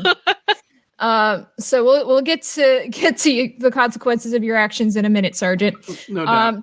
Dr. Jones, as you have this sort of buzzing in the back of your head, and you Sure. kind of stumble backwards a bit, give me a luck roll. Oh, fucking A. Here we go. And I got a 64, which ain't gonna cut it. That's a Okay. great roll for roll 20, though. Yeah, so- but I've got 37 luck, so that's not good. So you stumble backwards and you crash into one of these clay jars, and it falls over Good. and shatters. And all of a sudden, there are these tiny little blue scarab beetles running around the floor. Oh, the scarab beetles. I'd rather get eaten by the crocodile. There are hundreds of them. It feels like just Spear. they come scuttling out of the shards, and they start crawling up your leg, and you feel these tiny little pinpricks. Remember when she was talking about body horror? Yeah. Yes, We're here. it's you. You're it. Is this a Scott moment where they burrow under my skin and and my eyes turn and- black and they keep you trapped in the murder shack. Yeah. No, they just start crawling up your body, and you start like shaking and clawing. No! And you start feeling these tiny little bites all running up your arms, and some of them start crawling up your neck towards your face. Oh, guys, get him off me! Get him off me! Oh, God, they're biting me! God, get him off! Oh! Dr. Baker's gonna observe what's happening and try to get as far away from the beetles as possible. Stop being scientific, you stupid bastard! Get these things off me! Can I, Oh! with the Molotov cocktail, are there quite a lot of them on the floor? oh, Yes. God damn I'm it. going to throw the Molotov cocktail at the beetle pile. I like it. I like it. Remember, I'm running away, Rina. With all the flammable materials here? Yes, Are you sure? there are bugs everywhere. It's been a fun game, y'all. Okay. So, Dr. Jones, first I'd like you to lose 1 SAN Of course. for this experience. Yeah, I'm down to 37. That's gonna there. seem inconsequential in a All right. moment. Yes. Uh-huh. And then Lady Pamela just tosses a Molotov cocktail into the pile of these writhing bugs. Like you do. Um, Now I so- have flaming bugs running at me. yes. Awesome. But the good news is you can now see this room really well. Do I see any exits real quick? You do see that plaster wall off to the side as you're frantically looking around, and it looks like there's another hole broken into that plaster wall. Same orientation on the hole, like things coming into that room. Well, you'd have to actually look at it, and you're kind of busy right You're now. on Dr. fire. Jones. I'm just asking you. So I would like a group luck roll. Whoever has the lowest luck, please roll luck. That's probably going to be me. What's your luck What is at, it? Chuck? 35. All Yeah, right, 36, buddy. All right. Okay, here we go, team. Look at me with my 13. Okay, so Yes. Roll 20 said, fuck you, Chuck. Yeah. so you see the Molotov cocktail hits this pile of bugs, and there's a bright burst of light, and then it looks weird because a bunch more of these bugs come running, like scuttling towards it, and they jump on top of it and they start piling up, and it looks like they're putting out the flame with their own bodies. And so most of them just sort of lay there twitching with smoke rising, but you see a few of them Can scuttle you describe the smell to me? Am I really rendering? want like paint a word picture with the smell. Yeah, and how on Burning fire Illinois is Dr. Jones. Jones? Yeah. Well, give me a luck roll, Dr. Jones. Fuck. Okay. All right. Thank Chuck for that. That's fine. Oh, my God, I passed. Okay. So your eyebrows are slightly singed, but you don't take any damage from that. You do take 1 point of damage from all the bug bites. But it's not going to be the horrible thing I was going to do to you if you'd failed. So, it smells kind of awful in here. All these burned, blackened scarab beetle corpses. But Dr. Jones, you would know this because you've been in Egypt for a while. Is scarab beetles don't attack people; they don't bite. That's kind of odd. Like they don't normally attack people like that. But you push off the few that were still on your face, and they scuttle away into the shadows. And you are now free to continue doing whatever you would like to do. So there are no more beetles on me. I am beetle free. Yes. I'm liberated from the beetle invasion. For the moment. Okay. it's like Stand By Me. There's just one, like the leeches. There's just one lingering. Oh God, what a in your freaking drawers. scene! But Imagine yeah, okay. there's no copy. Right. What the fuck? He said the Beatles invasion. I know. I didn't like the lyric you chose. Okay, so I'm beetle free. We can see everything, and there's a pile of beetles that have extinguished a flame. Mm-hmm. There's a pile of beetles. Of dead beetles. Okay, John, we were on fire. All right. The guy, I like how Kat cringed at my accent. It wasn't good. Oh, Lord. She lost a little bit of sun. See, his is worse. Good God, man. So- Stop. So what are we doing? I'm gonna go for the plaster wall because the bugs have just freaked me out, and I'm going for like the hole and just I'm scrabbling at it. I just want an exit now. Yep, this one's big enough for you to walk through. It doesn't appear to be a tunnel like the other one. It just appears to be a almost person-sized hole in the plaster wall, not shaped but sized. I'm gonna shout back to the group, and I'm gonna go this way to escape the bugs. This way, and I'm just gonna go. I'm just gonna barrel in. Like there's I don't want to be in here anymore. Okay, It's the accents, isn't it? Yes. So Lady Pamela just barges in. What's your light source now, Lady Pamela? Because you threw your Molotov cocktail at the bugs. That's true. I mean, I think I'm in darkness for a moment, and then I realised that I should probably have some form of light. I'm guessing some of the firelights coming through the wall. But I'll reach into my pocket and I'll pull out my matches and I'll light a match again. Okay. Give me a spot hidden as you do that. Sure. Oops. That's not how you spell the 100. I got it right on the nose. Okay, so you see what looks like some kind of torch, not like an electric torch, an actual torch. There's several of them near this sort of plaster wall, just leaning against the wall in a jar. Oh, can I pick one up and light it with my match? Yeah, you can do that. So the rest of you, if you come in this direction, you'll see those as well. So if you would like to grab a torch and light it, you are welcome to do so. Where am I at this point? Well, you were moving towards the plaster wall. Are you still doing that? Was I? I don't know. Last I knew, Yes. I was trying to poke an alligator with this. You were fighting the yes. alligator. All right. So you wanted to poke but a the lot of alligator things have happened crocodile. since then, so Wanted to I'm poke okay the with- crocodile in the eye. Uh-huh.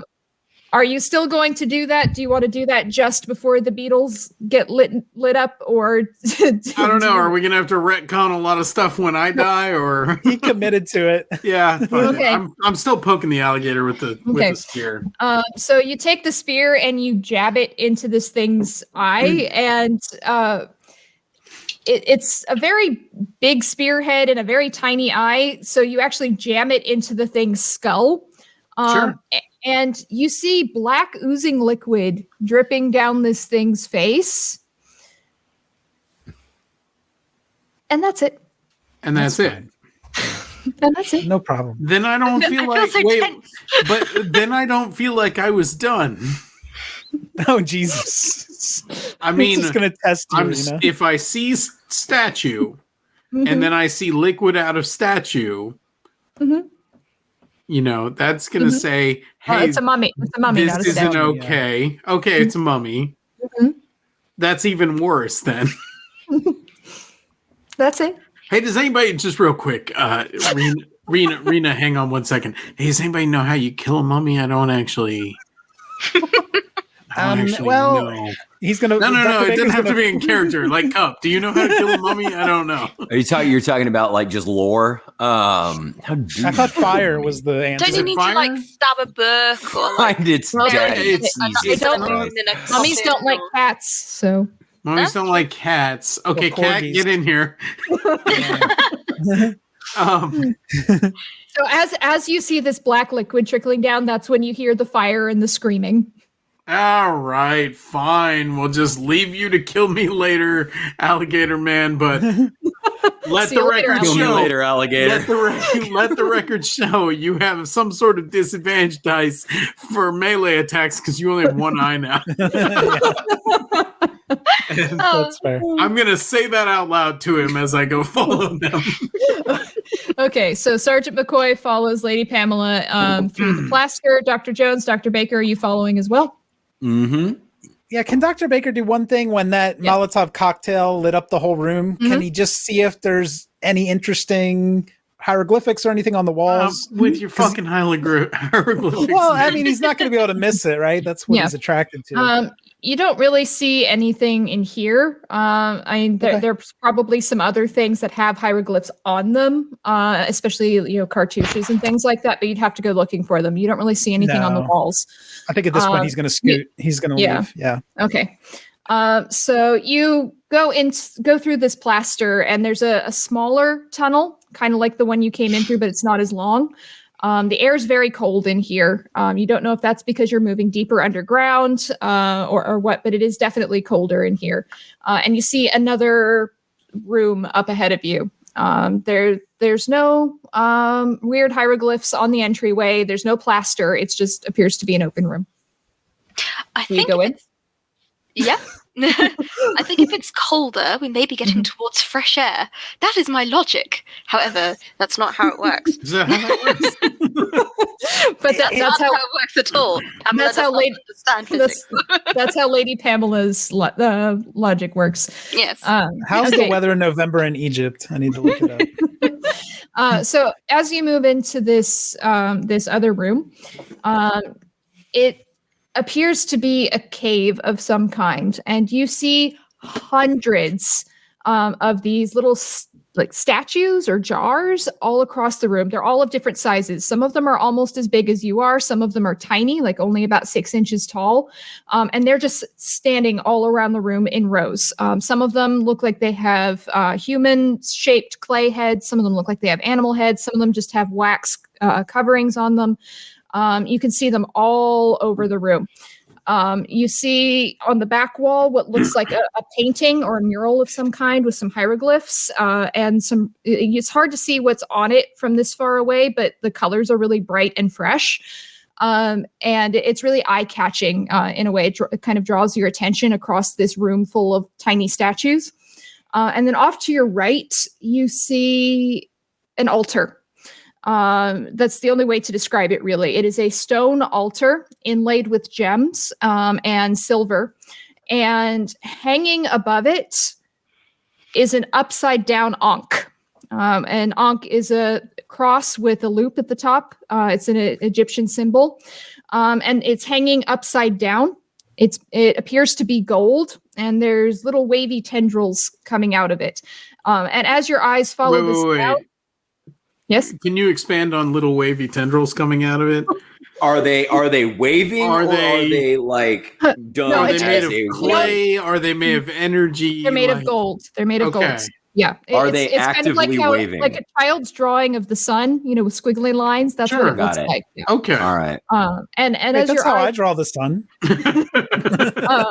As your eye follows that down, you see a huddled figure laying at the base of this altar. So. Is this figure moving? It is not. There. First off, Dr. Jones, would you like to give me an archaeology roll? That was exactly what I was about to ask you. He is horny for archaeology rolls. Dr. Jones, have you seen anything like this before? I'm going to tell you in about 5 seconds after I fail. Oh, I got a fucking 5. Wow. Damn. Okay. Roll 20 says what's up. So you recognize that this room with full of these statues are called shabti. And you know that these are little figures that would be designed as servants in the afterlife for a pharaoh, for someone important. The belief was that they would come to life in the underworld, and they would serve the pharaoh or the priest or whoever they were meant for. So they're representative of servants, and there are hundreds of them in here. So whoever was buried in here needed basically an army of servants in the afterlife. We gonna die. Okay. Yep. So this is a shabti room. So you have this floor full of these little statues of different sizes. You have this mural with the hieroglyphs on the back wall. You have the altar with the huddled figure and the ankh. What would you like to do? I'd like to take out of my bag a little ankh myself, which I got in Cairo, which is my little protection symbol. And kind of go up to the altar and the huddled figure and kind of it's like I'm comparing the two, trying to be like a scholar and obviously show my intelligence and stuff and kind of be interested in the archaeology of it. I have no idea what I'm doing, but yeah, I'm just going to hold it up and kind of walk towards the altar and the figure and see what I can see about that weird huddled shape. Okay. McCoy is going next to her, gun drawn, at the huddled figure. Okay.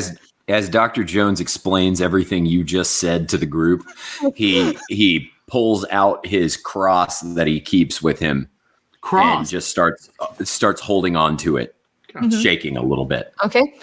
And since we're all explaining what we're doing, Dr. Baker is pulling out his archaeology field guide to see if he can find one intelligent thing to say to impress Dr. Jones. Are the two of you just standing in the entryway? Are you moving into the room? Do you want to look at the hieroglyphs? Do you want to look at the ankh? What do you want to do? I tell Pam that yes, they're both statuettes. I'm going to look at the hieroglyphs, but I think it's going to be after I look through the archaeology guide. Okay. So you can look through your archaeology guide while Lady Pamela and Sergeant McCoy move over towards the altar. Dr. Jones, what are you doing? I'm following Lady Pam and Sergeant McCoy. Okay. So you move over towards this altar, and you do see that the altar is, as you thought when you first entered, literally encrusted with gems. There is an unpleasant dark sort of stain on the top that kind of catches your attention. And the second thing you notice as you come up closer is that this upside down ankh, it just appears to be hanging there. There's nothing suspending it from the ceiling. You can't see anything attaching it to the altar. It's just hanging there. So that's weird. And My goodness, it's some kind of magic trick. Maybe something to do with mirrors or an illusion. It's got to be some kind of illusion or something. And that guy just well hung Ankh in the chat, which distracted me. Sanity. Daughter Bones 412. Nice. Very well done. Well, can I roll archaeology on that one too? Just give me all archaeology rolls. Nothing else. Yeah. Yeah, you could give me an archaeology roll. It might tell you something. Who just rolled? Chuck just rolled a 330. Oh yeah, sorry.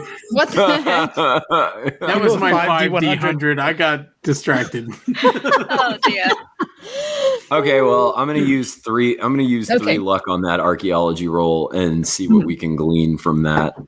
Okay, so first thing you know is that this sort of setup with the altar is not normal for Egyptian culture. This kind of altar is not their thing at all, really. You've never seen anything like this. The second thing you know is that the Ankh, which is normally a protection symbol, is a symbol of life when it's the right way up. So that tells you, if you're looking at an inverted Ankh, you're probably looking at something else. You've never That's not seen how tarot cards work, is it? You've never seen an Ankh with little wavy tendrils, though. That's completely new and weird to you.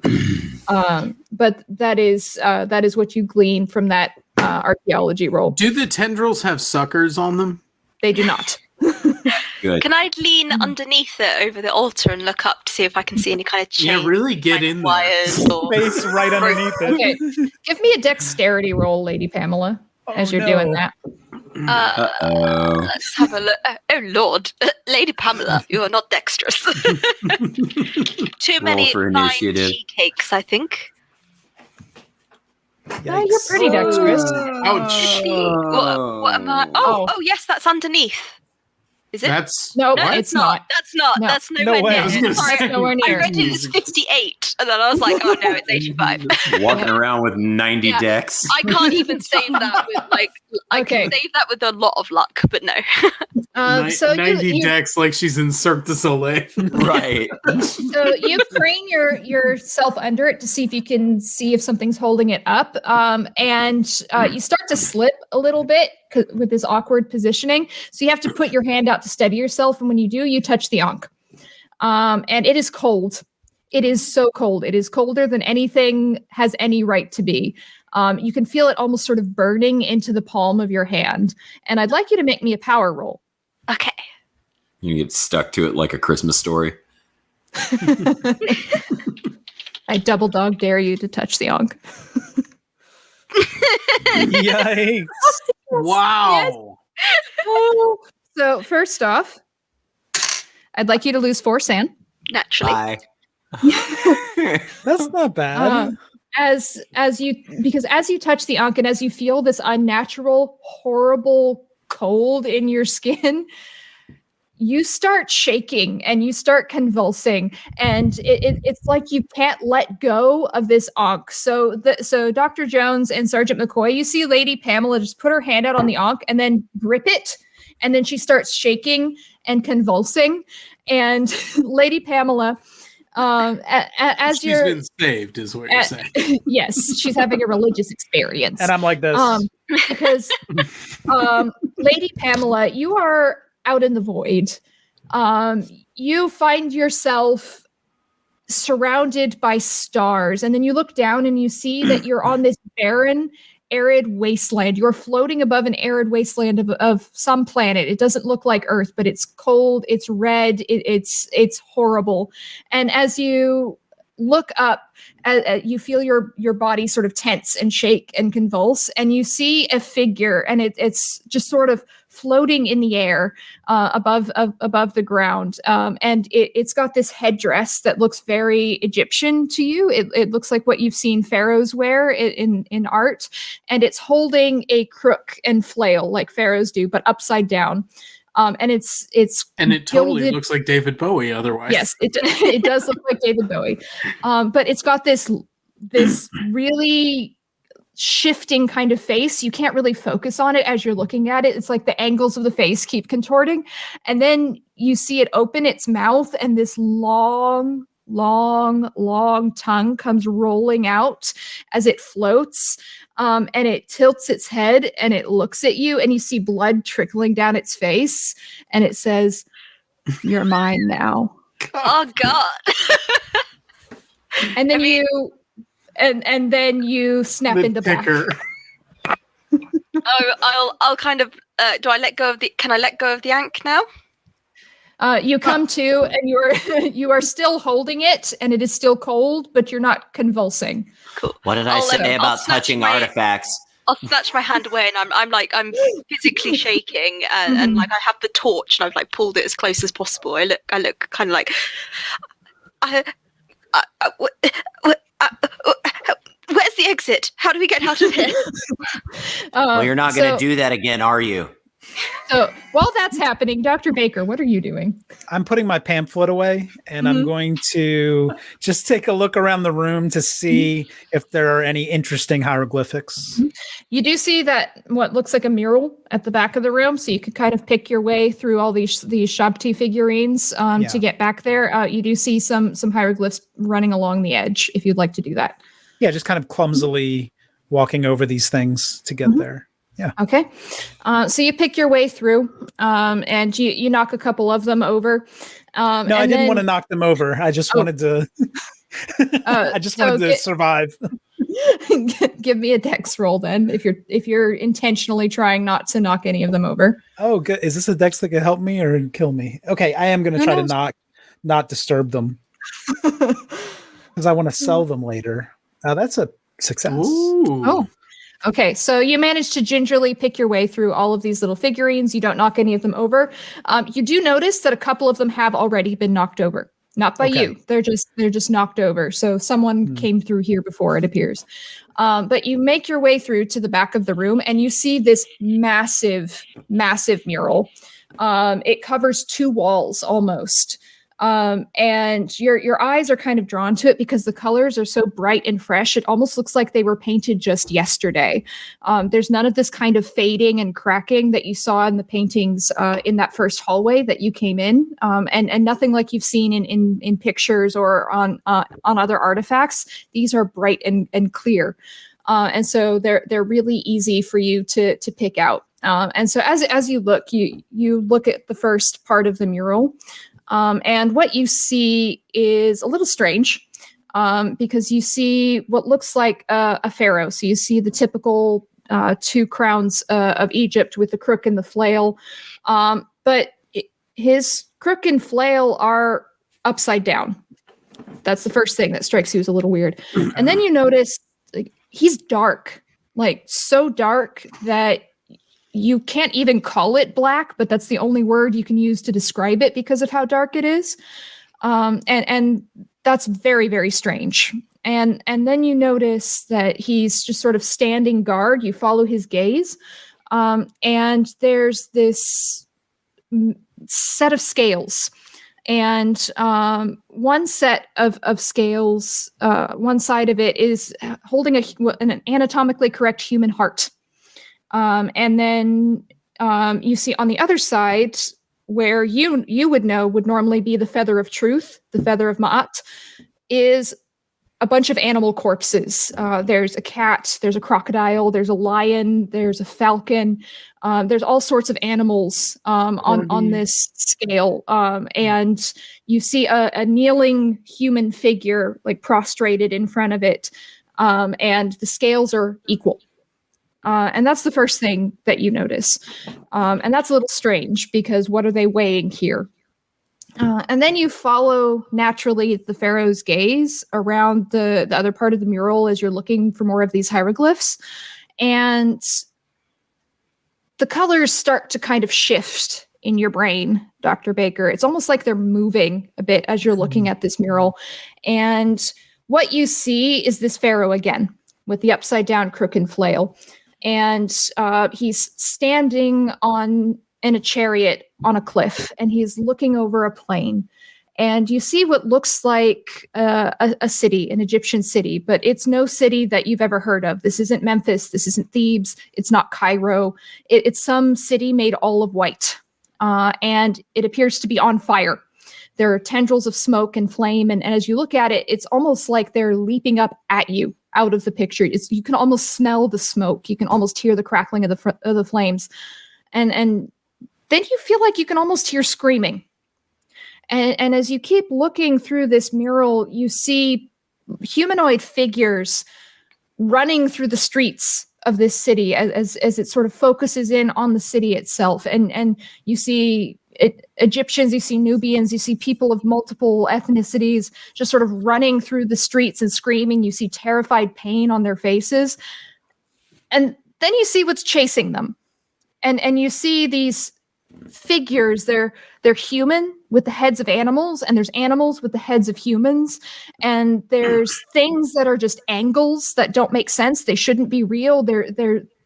Your brain can't quite make sense of them, but it's trying to bring them into this reality, and you can't quite do it, and it makes your head hurt so much. But they are chasing these figures, and it's almost like you can see this as it's happening. You can see them tearing people apart, and you can see them pulling the intestines out of one person as they scream in agony. You can almost hear it in your head.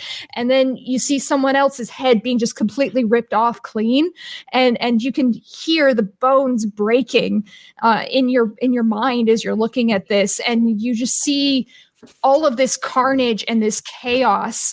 And then the scene kind of shifts, or maybe it's just that you've looked off to the side a bit more. You can't really tell at this point. And you see this pharaoh in his chariot, and this chariot is being pulled by these big burly humans with the heads of animals through the streets of the city. And you can hear the wheels crunching over skulls and bones as this pharaoh stands in triumph in the ruins of this city. And then you see his head turn, and his eyes look at you. And he smiles. Give me a sanity roll. Yes, I might need to give you a real life sanity roll. Okay. You okay, Rina?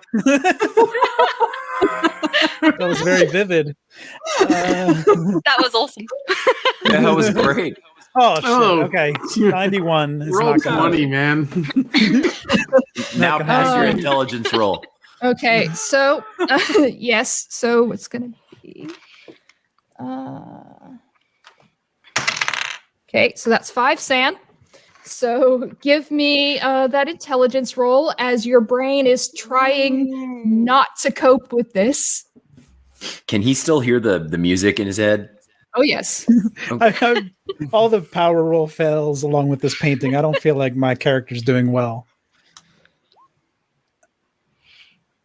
I passed my intelligence check. Of course I did. We've all played this. My enough first to know what pass that is on an means. intelligence check for a sand roll. Great. Okay, so you 3d6 understand. penalty. You understand what you've been seeing, Dr. Baker. You understand how awful this is and how horrible this is that you're looking at this. And you cannot deal with this right now. You need to get as far away from the things that you're seeing as possible. And why can you see things? It's because of the light, isn't it? The light is what's showing you all of these horrible things. It showed you the beetles, and it showed you this. And if you get away from light, you'll be safe. So what do you do? All right. If it's convenient, so I'm going to leave this room back the way we came, but I'd like to extinguish any light that's easy enough to get to on my way out, if I can.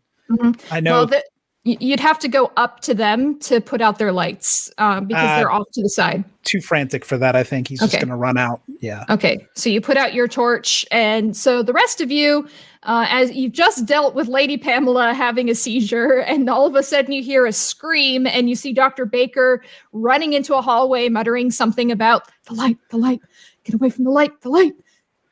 Yeah. Put out the lights. And then I'm gone. Fucking out of here. Lights out. So, yeah. While that was happening, because it takes you a few minutes, Dr. Baker, to look at this mural. It's a few minutes of being sort of lost in this. Dr. Jones and Sergeant McCoy, you've seen this huddled figure in front of the altar, and Lady Pamela, now that you've come out of your seizure, you see this as well. And what you see is a brown jacket, a leather jacket, a fedora, and khaki trousers, and a long skeletal arm sticking out of the jacket reaching towards the altar. And laying next to that arm is a leather satchel. What would you like to do? Bullwhip. Yeah, I was going to say, so actual Indiana Jones is here, dead, trying to get things. I am going to slowly approach the huddled figure and see if I can take that hat off. I'm going to say hello, knowing that there's a skeletal hand and I'm not expecting a response, but Okay, we've seen so some things. You say hello, you pick up the hat, and there is a skull. Okay, good. That's actually what I would prefer that was. Relatively speaking. I mean, okay, so the satchel is where? I was going for the satchel. Yeah. So the skeletal but answer arm, my question. Where's the skeletal arm is stretched out towards the altar, and the satchel is laying at the end of the hand. Like hanging from the hand? Next to it. It's not hanging from it. Okay. So he was trying to put the satchel on the altar, and then he died. Yeah, well, you're putting that together. I'm gonna go grab Dr. that Jones, shall we think this through before you just start grabbing things? You just grabbed a hat. Don't lecture me. So, Dr. Jones, This isn't an artifact. You pick up the satchel. Do you and open now we're all dead. Thanks. Do you open it? Yet. I'm not putting it on the fucking altar. No. Do you open it? Yeah. Do you open it, Wes? Do you open it now? Of course, I open it. First, give me a luck roll. Mm-hmm. Oh well. I'm distant, I feel. I think I've made some progress. I bombed the luck roll. Okay. Roll 20 gave you something over an 80? Interesting. Yeah, no kidding. It's very rare. So as you open the satchel, a scorpion scuttles up your arm Had me and out Bugs of the today. bag. And yes, it's just you and the bugs. And you feel a sharp stinging pain as it just seems to be startled and it stings into your hand. So take 2 points of damage for that. What? Like 100 beetles gave me one. All right. All right. I'm at 7 now. I'm just gonna die. Yeah, chip my tooth laughing at that. It stings your hand and then scuttles up your shoulder and then down your back and disappears. So disappears off me or in me? Good question. Good question. Off you. Question. Make him roll luck again since he asked. You feel it scuttling all the way down your leg and disappearing. I think upon seeing a scorpion and also what I've seen on the Ankh and also Thomas Baker running away in fear, I'm just going to turn around with my torch, barrel through the clay pots and just try and find an exit. Okay. I'm like, don't want to be here anymore. I'm going. I'm leaving. There's no point. I don't like it. It's horrible. So are you going back to the main room you just came from? I think I'm looking for an exit from this room that isn't the way that we've come from. If there isn't one, then I'll go backwards. Okay. So you knock over a bunch of these clay pots and just sort of shatter them. These little statues too as well. You break a bunch of these little Shabti figurines. And you feel a kind of like cold waft of air as you do so. But you don't see another exit. There is only the room you came from. Okay, I'll go in with my torch after Dr. Baker. Dr. Yes, Chuck. Sergeant McCoy officially is done with all of them and is making his way for that other opening.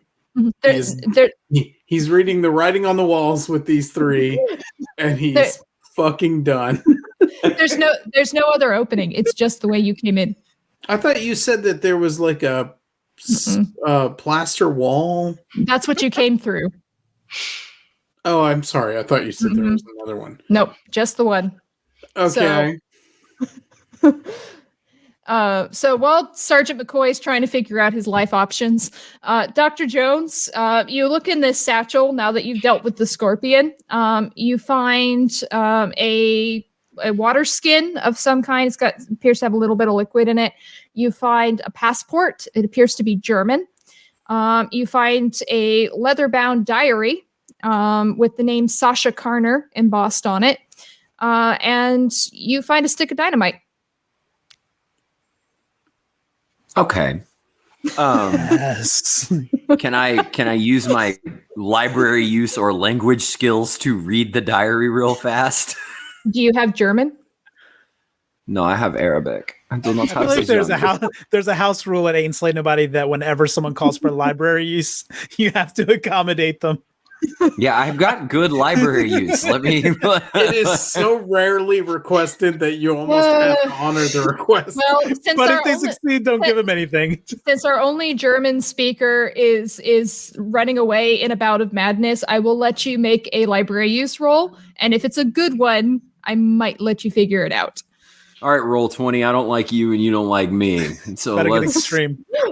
No, well, 99 critical fail. That's awesome. Great. Is your library use below 50?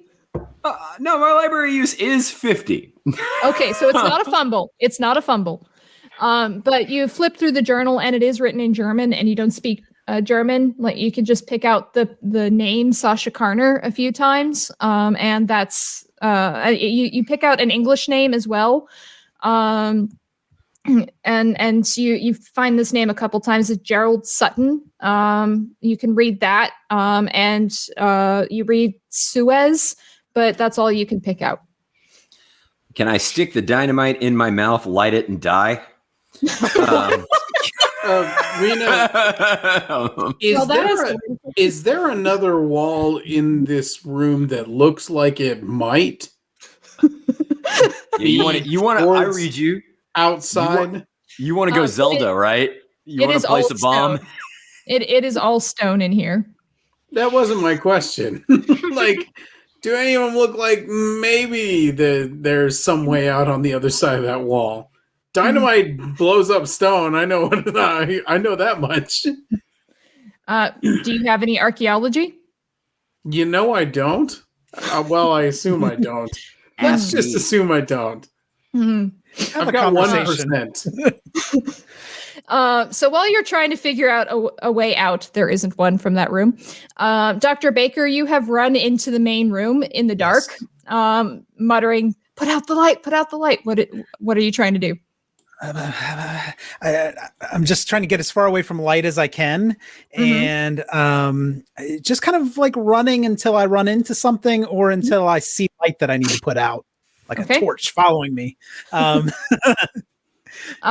there is still the smoldering remains of that pile of beetles, so you can probably just sort of kick those over and knock them out. I'm gonna actually throw my jacket on them if I can. Okay, so you throw your jacket over the smoldering beetles, and you can go hide in a corner, crouch up against a wall, if that's what you would like to do. No, I think he's going to try to run in darkness toward the slab, like to the best he can. Yeah. So you're going to try to get into the tunnel to go back to the slab. The exit the slab, yes. Yeah. Okay, so you're doing this in complete darkness in a room full of stuff. So the rest of you hear a clang, clang, clang, ow, clang, crash. Watch it. It's going to take you a bit. So maybe in a minute I'll let you make a roll for that. Sure. Lady Pamela comes running in, screaming behind you, waving a torch. I'm gonna go for the two statues and the slab. I'm gonna go for that, and I'm just gonna try and push the slab I want to see if I can move out the way. Okay, so you go up, you start pushing on the slab, and as you're up against the slab, you can see that they have the same symbols that you saw on the slab in the hallway that you came in. They are covering it from top to bottom, and you just sort of push ineffectively against this slab. So all of you in both rooms, you suddenly hear thump, thump. Sebastian. Yeah. Sebastian. Where's it coming from? What room am I in? You're still in the room with the little statues and the corpse. Yeah, you and I are at the altar. They're in the treasure room. Am I right? Mm-hmm. Okay, so I Okay. want to go back to the treasure room. Okay. Sebastian's like Gozer now, just a giant corgi. Right. Okay, It's who all we brought the think about. dog? Just one note, Rina, and it may not be time for this yet, but I think as Baker sees Lady Pamela run to that slab with the torch, he's immediately going to take his shirt off now and try to go smother that flame. I'm gonna hit him with the torch. Like, get off! You might not need to roll for that. I'm not a strong man. So Dr. Baker is now shirtless and is trying to put out course. your torch. I'm gonna You're wave just- the fire at him and hit him with the torch because I don't want him to put it out, and he's accosting me. So yeah, I'm gonna hit him with the flaming torch. I don't- Back off, man! I don't mind being hit with the torch. I just want to put it out. Hey, However- Baker, real quick, can you tell me on your character sheet what your appearance score is? Can I roll to add to that? I just need to know when you take your shirt off, how good is it? It's my highest characteristic at 60, actually. Okay. It is not your highest. Your education is your highest. we're Oh, all I missed quite- education. You're We're right. all quite comfortable with you taking your shirt off. Yeah, it's not bad. I mean, It's pretty good, honestly. he doesn't go outside, but he does do crunches in the office. You got a recommendation for a trainer? He's got a six-pack. It's a pasty six-pack, but it's still a It's six-pack. very pasty, yes. So as you two are sort of fighting over the torch, you hear this thump, thump, thumping noise. And it's sort of echoing around the cavern. Sergeant McCoy comes running back in. Dr. Jones, are you following him? You should stay alone. I think I'm following him. Okay, so you follow him back into the treasure room. And it sounds like it's coming from behind this stone slab. The one with Lady the Pamela statues on? stone slab? Yep. The one with the Light. alligator, the one with the alligator statue on it. Yep. But extinguish the torch. Put the light out. Are you crazy? No, it must be the exhibition. It must be the exhibition. Oh my god! Sorry? The exhibition team. Must be the expedition. They found us. They're digging for us quickly. And I'm going to try and get my nails. I'm going to drop the torch on the floor and try and get my nails around the slab and try and like pull it free. I'm throwing my naked torso on top of the torch to put the light out. Okay, so first off, you're going to take 2 points of damage from the fire. All right. Ah! Your appearance has dropped by 5. I'll note that It's a lot of burn scars. in case this is a recurring character. I would like to It's grab. likely. I would like to grab that torch. Mm-hmm. So you're gonna try and grab it away from under his body. Yep, I Okay. extinguished it, right? I took damage for I that. still want it. Okay. Okay. So you can pull the now unlit torch from away from him. So Dr. Jones is just coming through the door. Sergeant McCoy, Dr. Baker, Lady Pamela, you are all up close to this slab. And then all of a sudden you hear this loud roar and the slab lifts from the Shit. bottom. It just lifts. And there's a split second of dark and cold. And then there's a smell. And it smells like rotting meat. And that hits you first. And then your eyes sort of blink and adjust. And you look up and you see this massive 8-foot tall man. Well, I say man, but it doesn't take you very long to realize that's not a man. you do see It's a space big- station. you do see a big glistening oily chest with It is a dream. with a low kilt. But then you realize that it's oily because there's pus and oozing sores covering Just its like I like torso 'em. and its shoulders. Uh-huh. And you see these two big muscular arms wielding a massive khopesh. And then your eyes go Khopesh up, is curved Egyptian sword. okay. And then your eyes follow it up, and you see the massive head of a yellow wolf with big beady eyes and a huge slavering jaw and these same oozing pustules all over its face. You see black ichor trickling down its fur, and you see saliva dripping out of its mouth as it. I'm and it- going to push rips- Dr. Baker in front of me. well, first you're all There going you to go. make me a sand roll. Oh, dearie. Shit ass. Okay. Ooh, Oh, I somebody passed. I failed.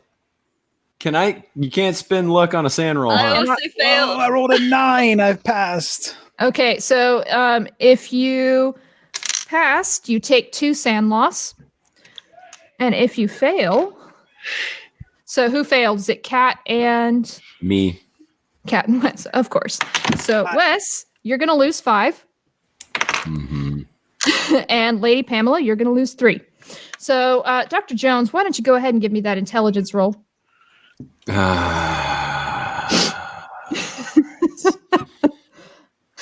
I passed. Of course you did. Okay. So Dr. Jones, No, wait. Okay, good. I almost did really well, but okay, just outside. but you still Okay. passed. Okay, so Mhm. Dr. Jones, you see this hideous creature coming towards you, and you realize just how awful this is. Yeah. Dr. Jones, this is your chance. You can be a hero, Dr. Jones. You can be the hero you never got to be. Maybe your father will finally be proud of you. If you can stop this thing, if you can take this thing down, you'll be the greatest hero there ever was. I know what I'm doing. Dr. Jones looks at the stick of dynamite, looks at the torch, and looks at the monster, lights the dynamite, and hucks it at the monster's face. Okay. What am I rolling to do this? me a Please throw don't say roll. fighting brawl. Give me a throw What? roll. A throw roll. Yes. Let me see what I have for throw It's before I not do going to be this. great. It's 20. This will go well. Mhm. I'm doing it. I don't give a shit. No, hang on. I'm spending luck like a motherfucker. Yeah, I'm gonna spend 12 luck to succeed there. So I did. Okay. There. So you throw it and it rolls up right between this thing's feet. And it doesn't seem to notice. So I'm going to roll something. Okay. So you see Dr. Jones throw this stick of dynamite. It rolls up between the creature's feet. But that's the least of your worries right now. Because it is swinging down at the people right in front of it. So Can I make an administrative note before you kill me? Run away! well, Dr. Baker's on the ground because he threw himself on top of the torch. So the people who are remember. standing are Lady Pamela and Sergeant McCoy. What admin note would you like to make, Cuppy? That I've lost over 1/5 of my starting sand. So Oh, I you think have. I'm in a bout as well. Oh, I'm definitely in about. Oh, you lose 1/5. If you lose okay. 1/5 in a 1/5 single of your day. sanity. Okay, so here's what we're gonna do with that then, Dr. Baker. You see this thing and you start back, like you scramble back in fear and you make eye contact with it. And I'd like you to give me a power roll with a penalty die. Oh, gee. I haven't passed one yet, and you're going to give me a penalty die? Because this chanting is getting louder in the back of your head. Oh, boy. All right. Oh, the first one's good. All right, let's see. So I have a 5, and now I need a low number. For fuck's sake. 75. I did not pass. Okay. So, Dr. Baker, you make eye contact with this thing as you sort of scrabble back, and you hear this chanting in the back of your head, and you find yourself saying these words. Mm-hmm. As this chanting gets louder and louder and louder, you hear yourself chanting, "Hail to the Black Pharaoh, the subjugator of man. Hail to the bringer of wisdom, the messenger of the old ones. Hail to the Lord undying, the many-masked one." You just start chanting this. And the rest of you hear him chanting in something that sounds like maybe Egyptian. But this thing's eyes like sort of glint at you, Dr. Baker, and it tilts its head and like it's interested. And then you hear in your head, "Mine." Only the Kill penitent the can show us. Oh, sorry. Kill the unbelievers. Oh no. Not Checking my inventory. And Dr. Baker, you have seen the priest of God. This is God's priest, and God's priest is telling you to kill the unbelievers. So we'll see what happens on your turn, because we're about to move into Dex order as soon as this thing gets a swipe at somebody. So, Great. Lady Pamela and Sergeant McCoy, give me a luck roll to see who gets attacked. Oh, shit. I got a 97. That's a fumble. Okay, so Every time I've rolled luck, I've fumbled. So it is going to try to basically smush you, Sergeant McCoy. In what fashion? With a foot? It's reaching down with one big massive hand. Big flat hand. I can make that. You can attempt to dodge or fight back. What would you like to do? I'm gonna dodge. Okay. Because Cup never lets me do that, so I just want to see what it's like. I've literally never been allowed to dodge before. You have been allowed twice, and you failed both of them. Oh, okay. I am the keeper of the Damn stats. Rina stats. knows. Yeah. Well, do I roll that? Yes. Okay. So roll your dodge. Okay, I dodged. Okay. Is that a success for you? I succeeded. I Success. Okay. I successioned. Oof. So bad news for you, Sergeant. I got a hard success. Okay. Ouch. Yes. Can I push and dodge? You cannot push combat rolls. I figured not. So this thing's massive hand comes down and it grabs you. And I am going to, let's see. Oh yeah. Okay. So I'm going to roll this on roll 20. Uh-oh. It must be a big roll. What's going on? What are we doing?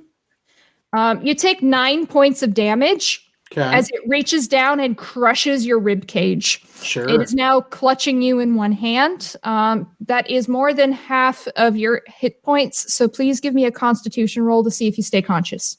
Okay. That's a fail unless I can luck it. You can spend luck. Oh, well then clearly I will. So that'll be 7 more luck down to 28. Okay. Whoops. So your lungs are crushed. You can barely breathe. And there's blood coming out of your mouth and is now gripping you. It's holding you up in the air in one massive fist. And you can smell this awful, fetid, rotten meat smell coming from it's like a dude, right? Not like a statue or a golem. It's a person. Like or a it used to be, mummy dead dude. Oh, it's a living body. It's not mummified. It's a living body. Cool. Mm-hmm. Okay. All right. With a yellow wolf head. What do those eyes look like? Wolf head. Yeah. So Glowing, they are red. They are pure black. Pure black. Okay. Pure like black. a doll's eyes.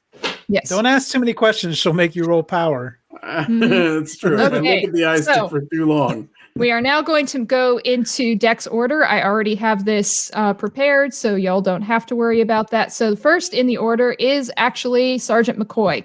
Okay. What would you like to That's do? really unfortunate for y'all and your decks. I'm not that great at that. Are my do I have use of my hands or am I just stuck? You can use your hands. Your chest is being crushed as its hand moves tighter and tighter, but you do have your arms free. Okay, how big is this hand? Well, it's I'm big just trying to enough get an idea of scale. It's big enough to grip you almost completely. You said this is an 8 foot tall? It has massive hands. An 8-foot tall dude, but It's a 20-foot tall those camel. hands. Sergeant McCoy, you could actually see marks around the wrists as if some other being's hands have been attached to this body the same way the head was. Is it like the hand in Smash Brothers? I don't know what that is. Okay, yeah, but that is what I'm picturing, Wes. The hand in Smash Brothers. Yeah. And then it comes by and does that. So, Yeah. what would you like to do, Sergeant? I would like to attempt to slice that hand off with my spear. You can't slice something off with a spear. You could stab it, or at least try to, but it'd be hard from. If it's bladed on the edge. I guess that depends on the length of the blade, I suppose. You're being held in it, and a spear is long, like a good 5 or 6 feet. I'm counting on it. You can't cut that close with a weapon that long. You could try to stab into the chest from where you are, but because it's such a long weapon, it's not going to work in such close range trying to cut the arm off. Can I ask, is that dynamite still lit underneath It is still this lit. thing? Don't Got worry, it. I'm keeping Making track. sure. I'm keeping track. All right. Okay. I want Chuck to succeed at whatever he's doing here and then get blown up immediately. Okay. Uh-huh. Yeah, I would. That would be fun.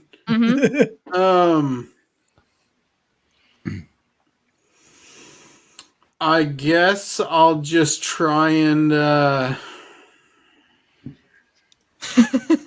There's not anything fun to do here, so I'm just gonna try and, I don't know, pull the fingers open so I can fall down on the dynamite.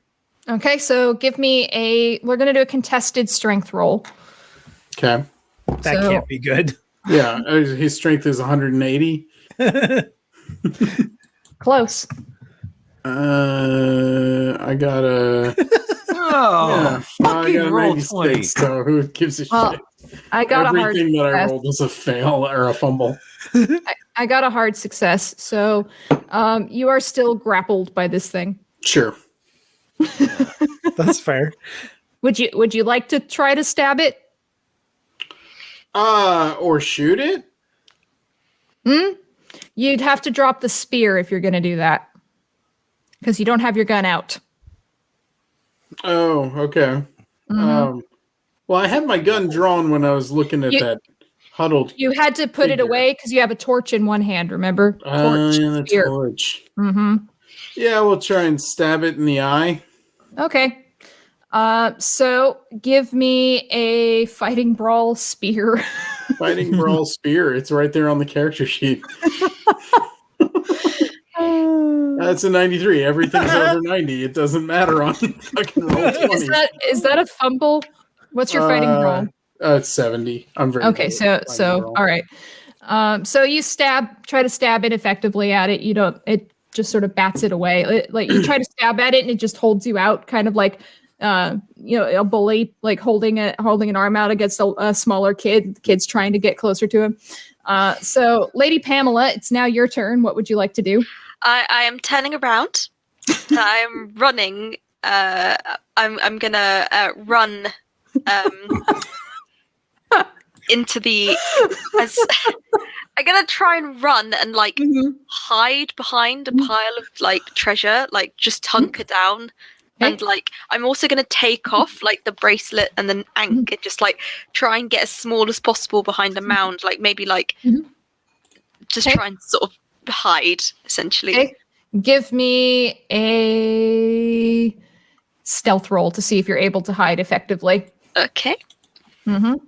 Oh, that's the wrong button. Sorry.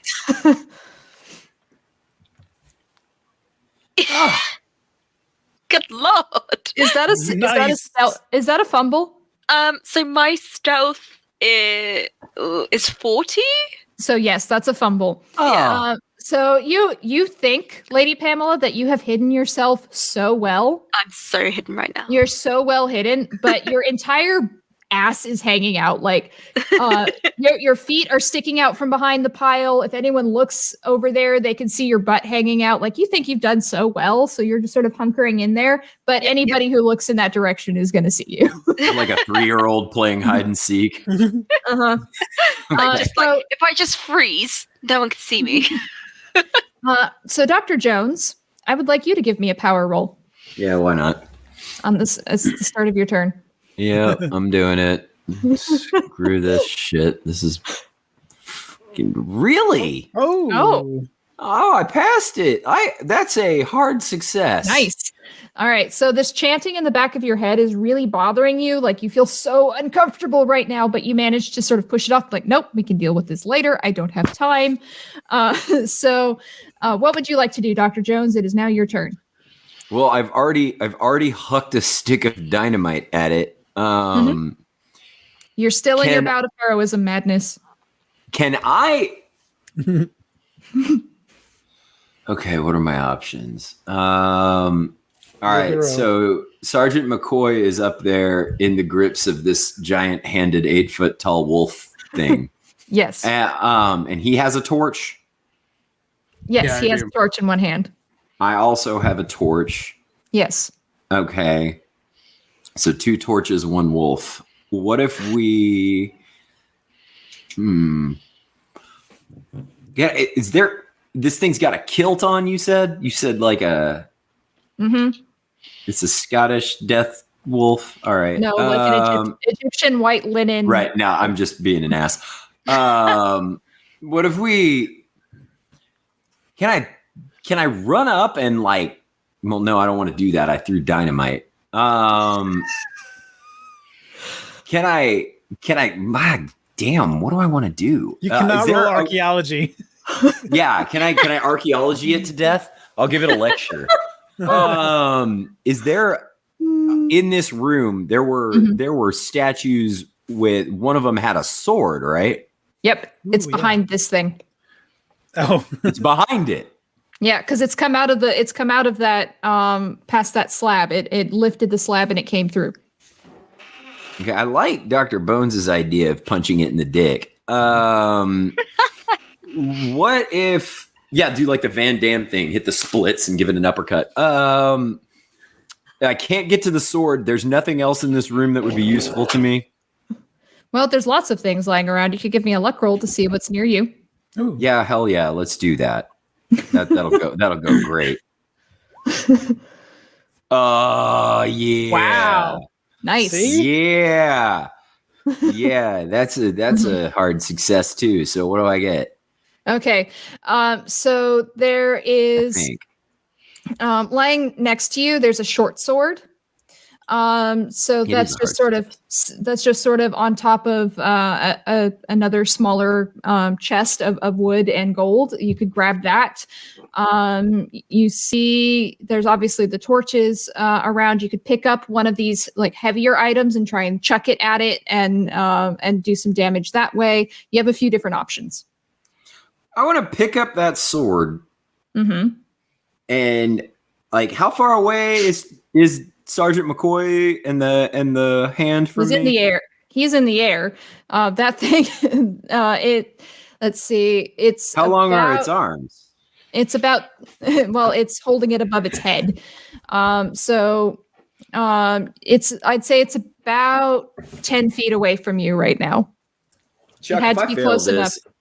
If I fail this, you might die. So That's fine. I actually probably will have to run soon anyways. All right, then I'm gonna pick up that little sword and throw it at the hand to see if I can stick a finger 100% to get it to support let go of Chuck. Let's do this. Okay, give me a throw roll, and it needs to be a hard success.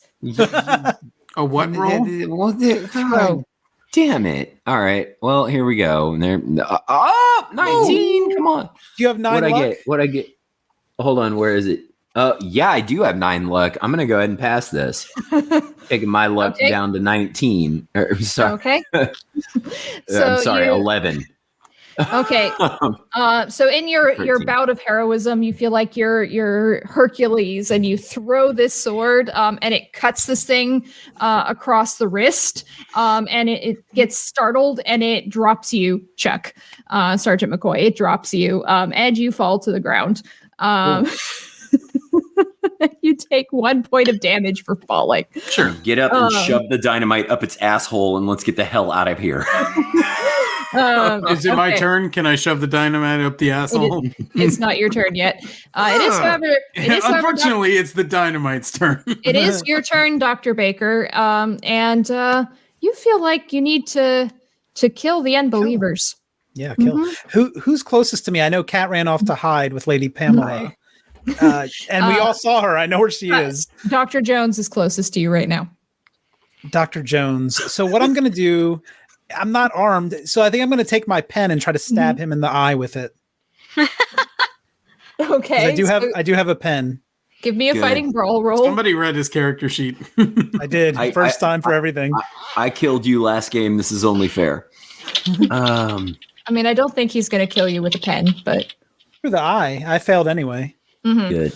Okay, so all of a sudden, Dr. Jones, like Dr. Baker comes up and tries, and like he's bringing a pen towards your face. You sort of twitch out of the way, and his hand goes past you, but he's looking at you, and you notice his eyes are black, pure black.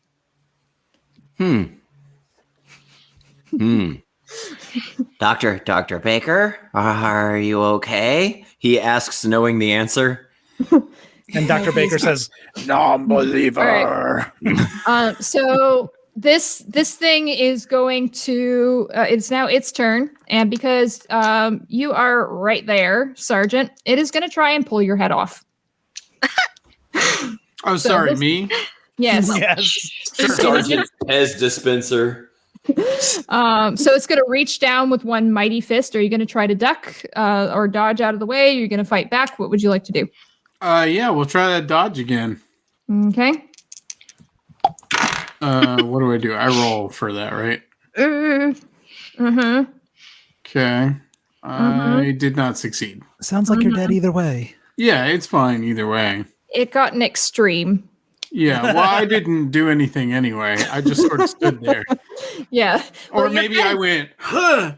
So you're kind of dazed from the fall and also from your ribs being crushed, Sergeant McCoy. So you look up, you see this fist coming down towards you, and you're not quite able to duck out of the way because you're sort of swaying, and it grabs you, and there's this mighty crunch as it pulls your head off of your shoulders. That makes And then sense. Dr. Jones, you see Sergeant McCoy's head go flying across the room, and then you watch as this creature lifts the body of Sergeant McCoy up to its mouth and takes a huge bite out of his midsection.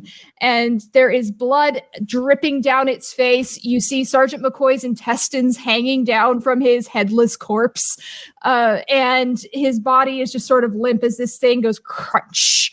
And I'd like you to give me a sanity roll for seeing this, please. Chuck, could you give us a constitution roll to see if you're Wes, you're muted. I'll give you a constitution roll to see if my intestines stay in one piece or if they're stringing out everywhere. Don't worry, Sergeant McCoy. It's going to be all right.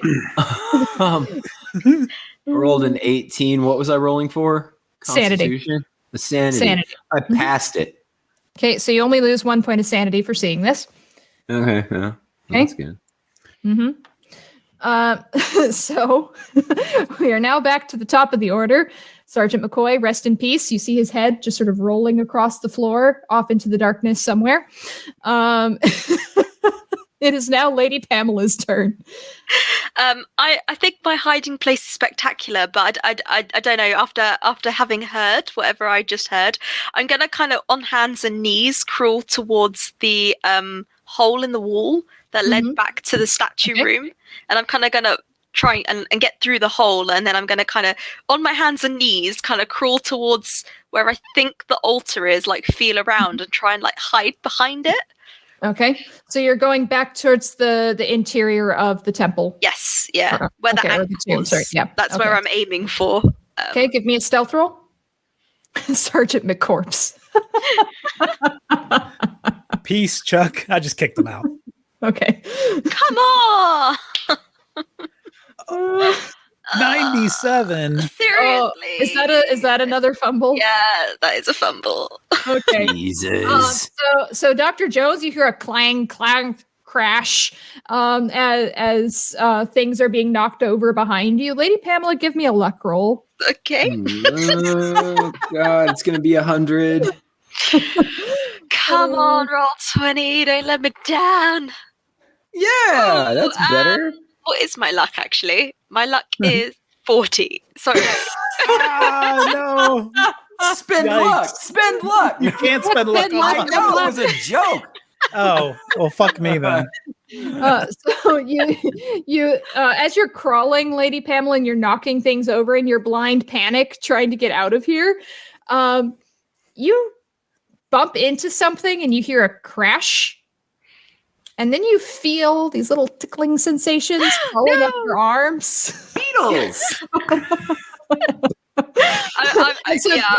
Dr. Jones and Dr. Baker, you both hear a scream. And I'm just going to stand up and try and wipe them off. So, Dr. Baker, you now know where Lady Pamela is. Yay. Dynamite's still lit, still running out. So, next up is Dr. Jones. Don't worry, I rolled for it. I'll let you know. Did you roll for my bout of madness? How long that's going to last? Yes, I did. Okay. You failed the power roll. It's going to be a while. Okay, I understand. Dr. Jones, what are you doing? You're muted. I know. I was talking to my dog. Sebastian. Sebastian, no. My dog is getting antsy. Let's see. Okay, so she's making noise. You've just tried to stab me with a pin. Sergeant McCoy is in 2 pieces being eaten. Okay. And the dynamite has yet to explode. Are we serious? It's still going down. Oh God. Okay. This is all happening very what? fast. I'm not hanging on to this character, am I? What if Be a hero. Oh, God. What if I point at the let me check one stat. Check one stat. That's cheating. I want to see if I have any kind of persuasion. I do. Okay. Persuasion. Okay. Wait, you got to listen to me, Dr. Baker. What if I convince Dr. Baker that the wolf monster is a non-believer, and I get him to go hold the dynamite up and present himself as an offering to it? Okay, give me a hard persuade. And Cuppy, you can combat that with power. Okay. If you would like to. I'm so good at power. Oh, well. I I should be failed allowed anyway. to roll So it power. doesn't matter. Doesn't matter. Okay. So Dr. Baker, Dr. Jones is just telling you that you need to kill God's high priest, which is just nonsense. He's not God's high priest. He's lying to you, Baker. Yeah. Are there any weapons around that I could use to kill Dr. Jones? Bye. Or could I stuff the dynamite in his mouth or anything like that? No, see, I'm just asking questions. It would have know gone my off options. by now. I just want to know my options. Well, I don't think you can try to stuff the dynamite in his mouth. That's a little crazy. Okay. Well, I'm in a bout of madness, you know.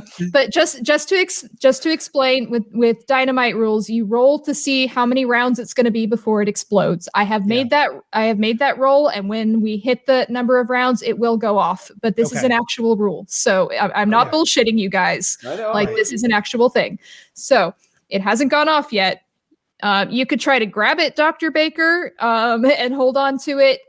There's also like furniture and a few other like odds and ends, clay pots around you could try to hit him with. But you can't shove it in his mouth.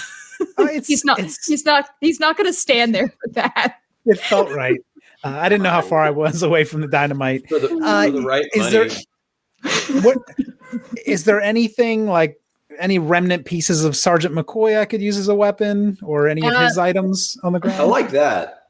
Give me a luck roll to see if he dropped his gun. His leg. Oh, okay. Well, I was hoping for intestine choke, but yeah. Yeah. I think the beast is happily chowing down on passed it. that with an extreme Ass. So you look over and you see Sergeant McCoy's gun on the ground. Okay, yeah, I'm just gonna pick that up and as close range as I can get. I'm gonna. Yep. So you're gonna get a bonus die because you're right up next to him. Yeah, I just want to go right at the head here. I want to dodge. This is just a firearms roll, right? Gun. Totally dodge a gun. Watch Well, a my Bruce Lee firearms is movie. low, so you have a decent chance. Oh boy, that's a success. Fuck a hard me. success. That's an extreme. Is that an extreme? It's hard. I have 20 at Okay. the base. Yeah. Okay. Can I use luck to make that extreme? Yes. Okay, that's what I want to do. I'm going to use Okay. 5 points of luck. I'll let you roll dodge, Dr. Jones. All But right. you have to get an extreme or better. Yeah, I know. 94, so I did real good. Curse you, roll 20. I thought I was going to make Okay, it. so that's going to be an impale. Well, not impale, but max damage plus damage. So that's going to do minimum 8 damage. So roll another D8, Cuppy. It doesn't matter. I'm already dead then. Oh, I you're have dead? 7. Yeah. Oh, okay. So Dr. Baker, you just blew his brains out. Just for how far the brains go. Okay, that's a 6. Okay. So Dr. Jones, your brains just splatter everywhere. And Lady Pamela, your ears are ringing as you hear the gun go off. And Dr. Jones, do you have any last words as you see this gun coming up to your head? Oh, God. Father, forgive me. And I your assume you mean brains, you're dead. your brains are splattered all over the ground. So it's this thing's turn, and it looks down at you, Dr. Baker, and it nods. And it turns to look over at Lady Pamela. You're gonna hate me, Wes. The dynamite goes off.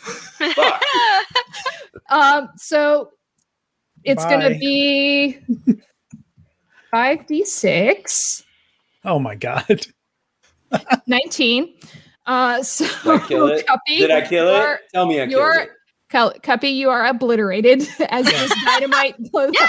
There's just bits and Fuck you, pieces of Dr. Baker going everywhere.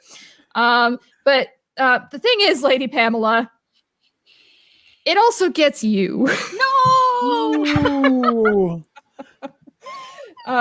So Yeah, who's got body count? I've got body count. Is it reduced damage for her though? it is. It's 4d6 because she's a little further away. It's still 13 points of damage. Yeah, that's I'm not gonna I'm be dead. great. But I only have 8 HP. So Double kill. so we're gonna pull the camera away, and so what we see is as this creature looks down, it nods at Dr. Baker. It turns its head, and Dr. Baker's head turns at the same time. They're moving in tandem. Their eyes are sort of beady black, looking at Lady Pamela, who's writhing on the floor covered in blue scarab beetles that are biting her face off. And then there's this almighty explosion, and we hear cracks in the walls, and we hear loud rumbles. And then all of a sudden, the entire tomb collapses in on itself. And silence. And that's where we're going to end our session for the day. Wait. Question. Okay. What happens Yes. to Sebastian? Yeah, I was gonna say you just Sebastian's hear the fine. pitter patter of little Yes, corgi feet so- run off.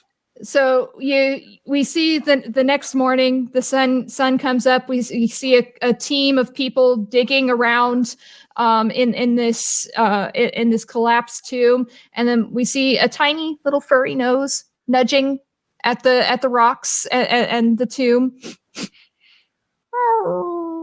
and it just sort of sits and slumps with And Lady then we- Pamela's finger. Like, and then we see this dig team covering it in with sand. They're filling in the tomb, and within hours, it's like this never happened. It's like there was nothing there to begin with. And Sebastian makes his home with the dig crew chief.